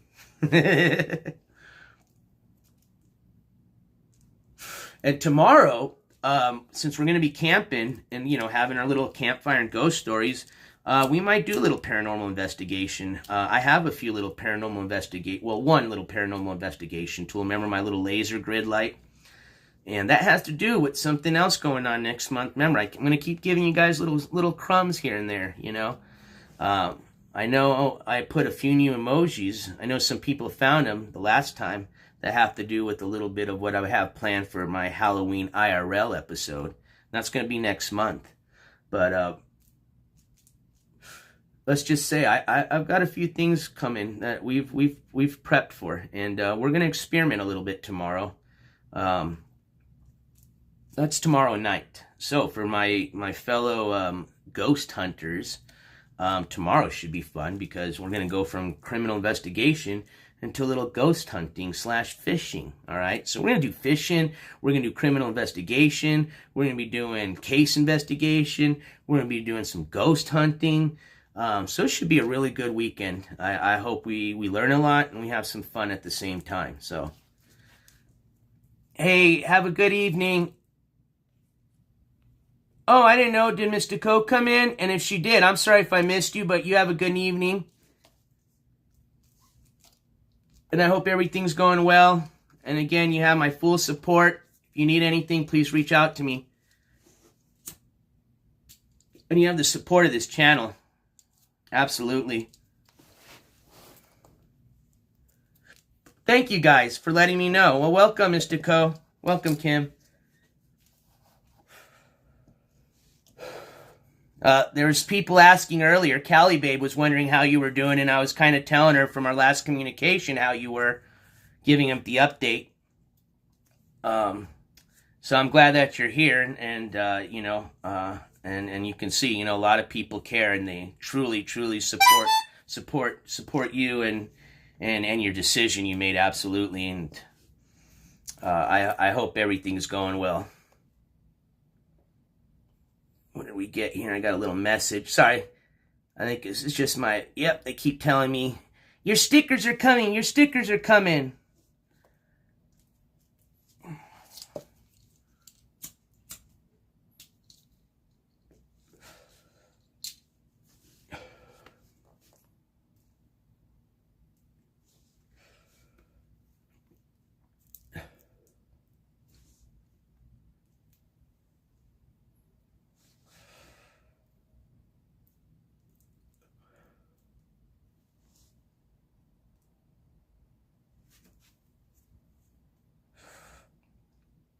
I agree 100%, Sumi. And I know it's difficult, Again, I'm not a mother. I'm a child. I'm a son of a mother. But I know. I get it. I understand. But there's also just that, as far as, that line that sometimes or the foot that's got to be put down at some point. And it's not only going to be protecting their family and your family and others, but it's hopefully going to be the start to rehabilitating and helping David change. And that's the only way,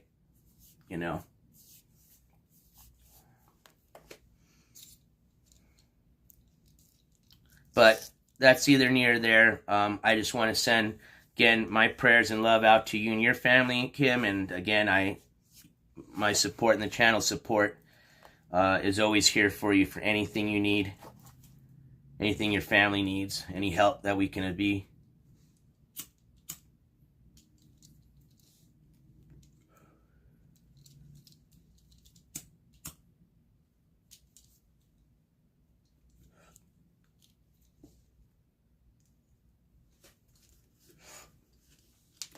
Man, it's quiet. I didn't realize how quiet it is at 2 o'clock in the morning. What is it, 2 o'clock yet? Almost.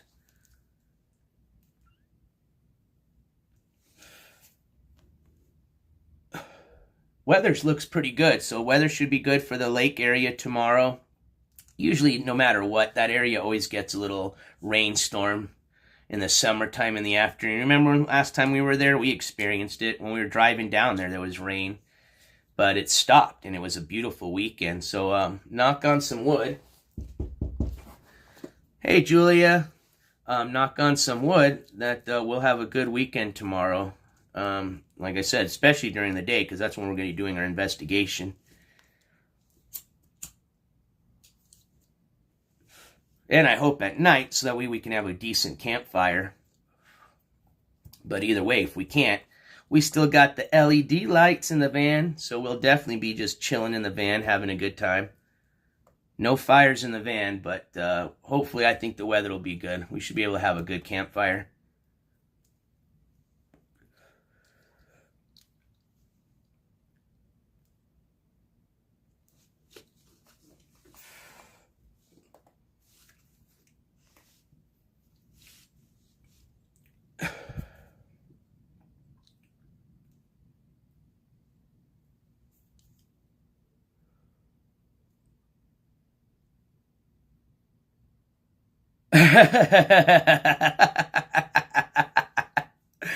Oh, that's hilarious. You brought up the whistle.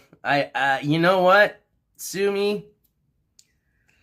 That would be wonderful if we just, I'll tell you what, we're going to be camping in the same area because, one, I like that little spot, but two, it's a spot that I know I have signal, coverage for sure. And that's hard to find at the lake. I'm actually surprised we found a nice little spot that has good coverage because we've been able to hold all sorts of streams out there. Remember, we took the GoPro and we're freaking going under the water holding the stream. Now, we did a record was like 10 to 15 seconds, but they said you could not carry a live stream underwater, and we did. I don't know if that's a record, but yeah, we were able to do that. So it obviously has a good little area for coverage, but yes, that would be awesome if I just park, dogs going out walking, and first thing I see is just an orange whistle just laying there on the beach.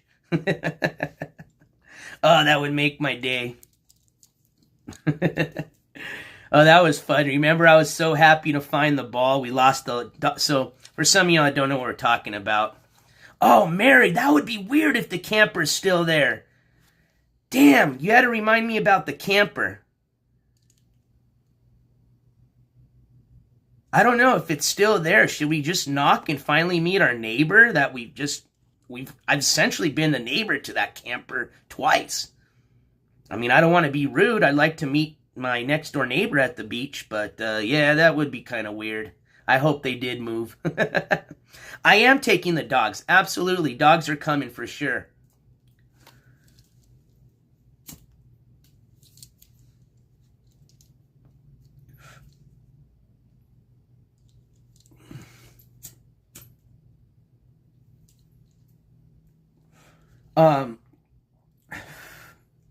But yeah, that would be awesome if we found the whistle. But what I was saying is, for some of you that don't know the story, I lost, well, I didn't lose it. I have a floating ball that's one of Rio's toys. We just gotten it like the day before, this little toy kit of these floating toys for the lake.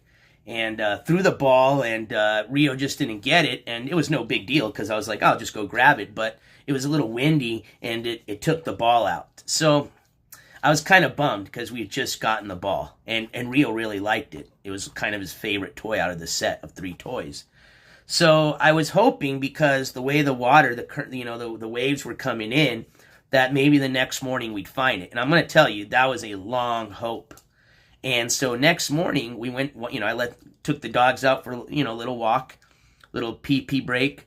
And I walked. I called it. It's on live stream. I said, hey, if I was the ball, where would I be? And I pointed kind of where I think it would have been. And we walked towards that area. And lo and behold, there was the ball. Like Wilson, the volleyball. And we found the little ball. And I was all happy, like, yes, made my weekend. I was kind of bummed. I'm not going to lie, And so we're walking.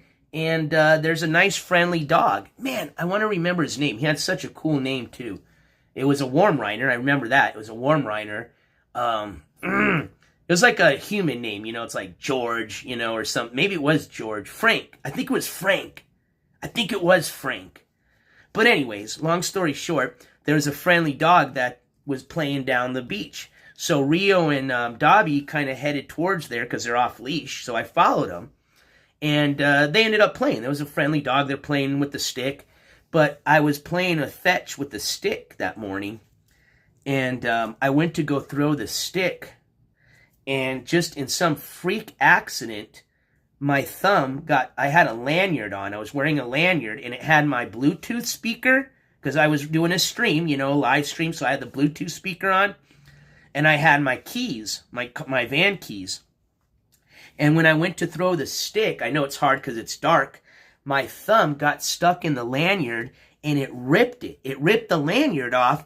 But it didn't just rip it and fall. It ripped it and it flew. It flew far. It flew with the stick. It was like if I grabbed the damn lanyard and just threw it out in the water. And I'm watching it. It's like in slow motion. You're just watching it just with the speaker. The fucking speaker is just hanging. Boom, it hits the water. So I go flying over there because I know what's going to happen next.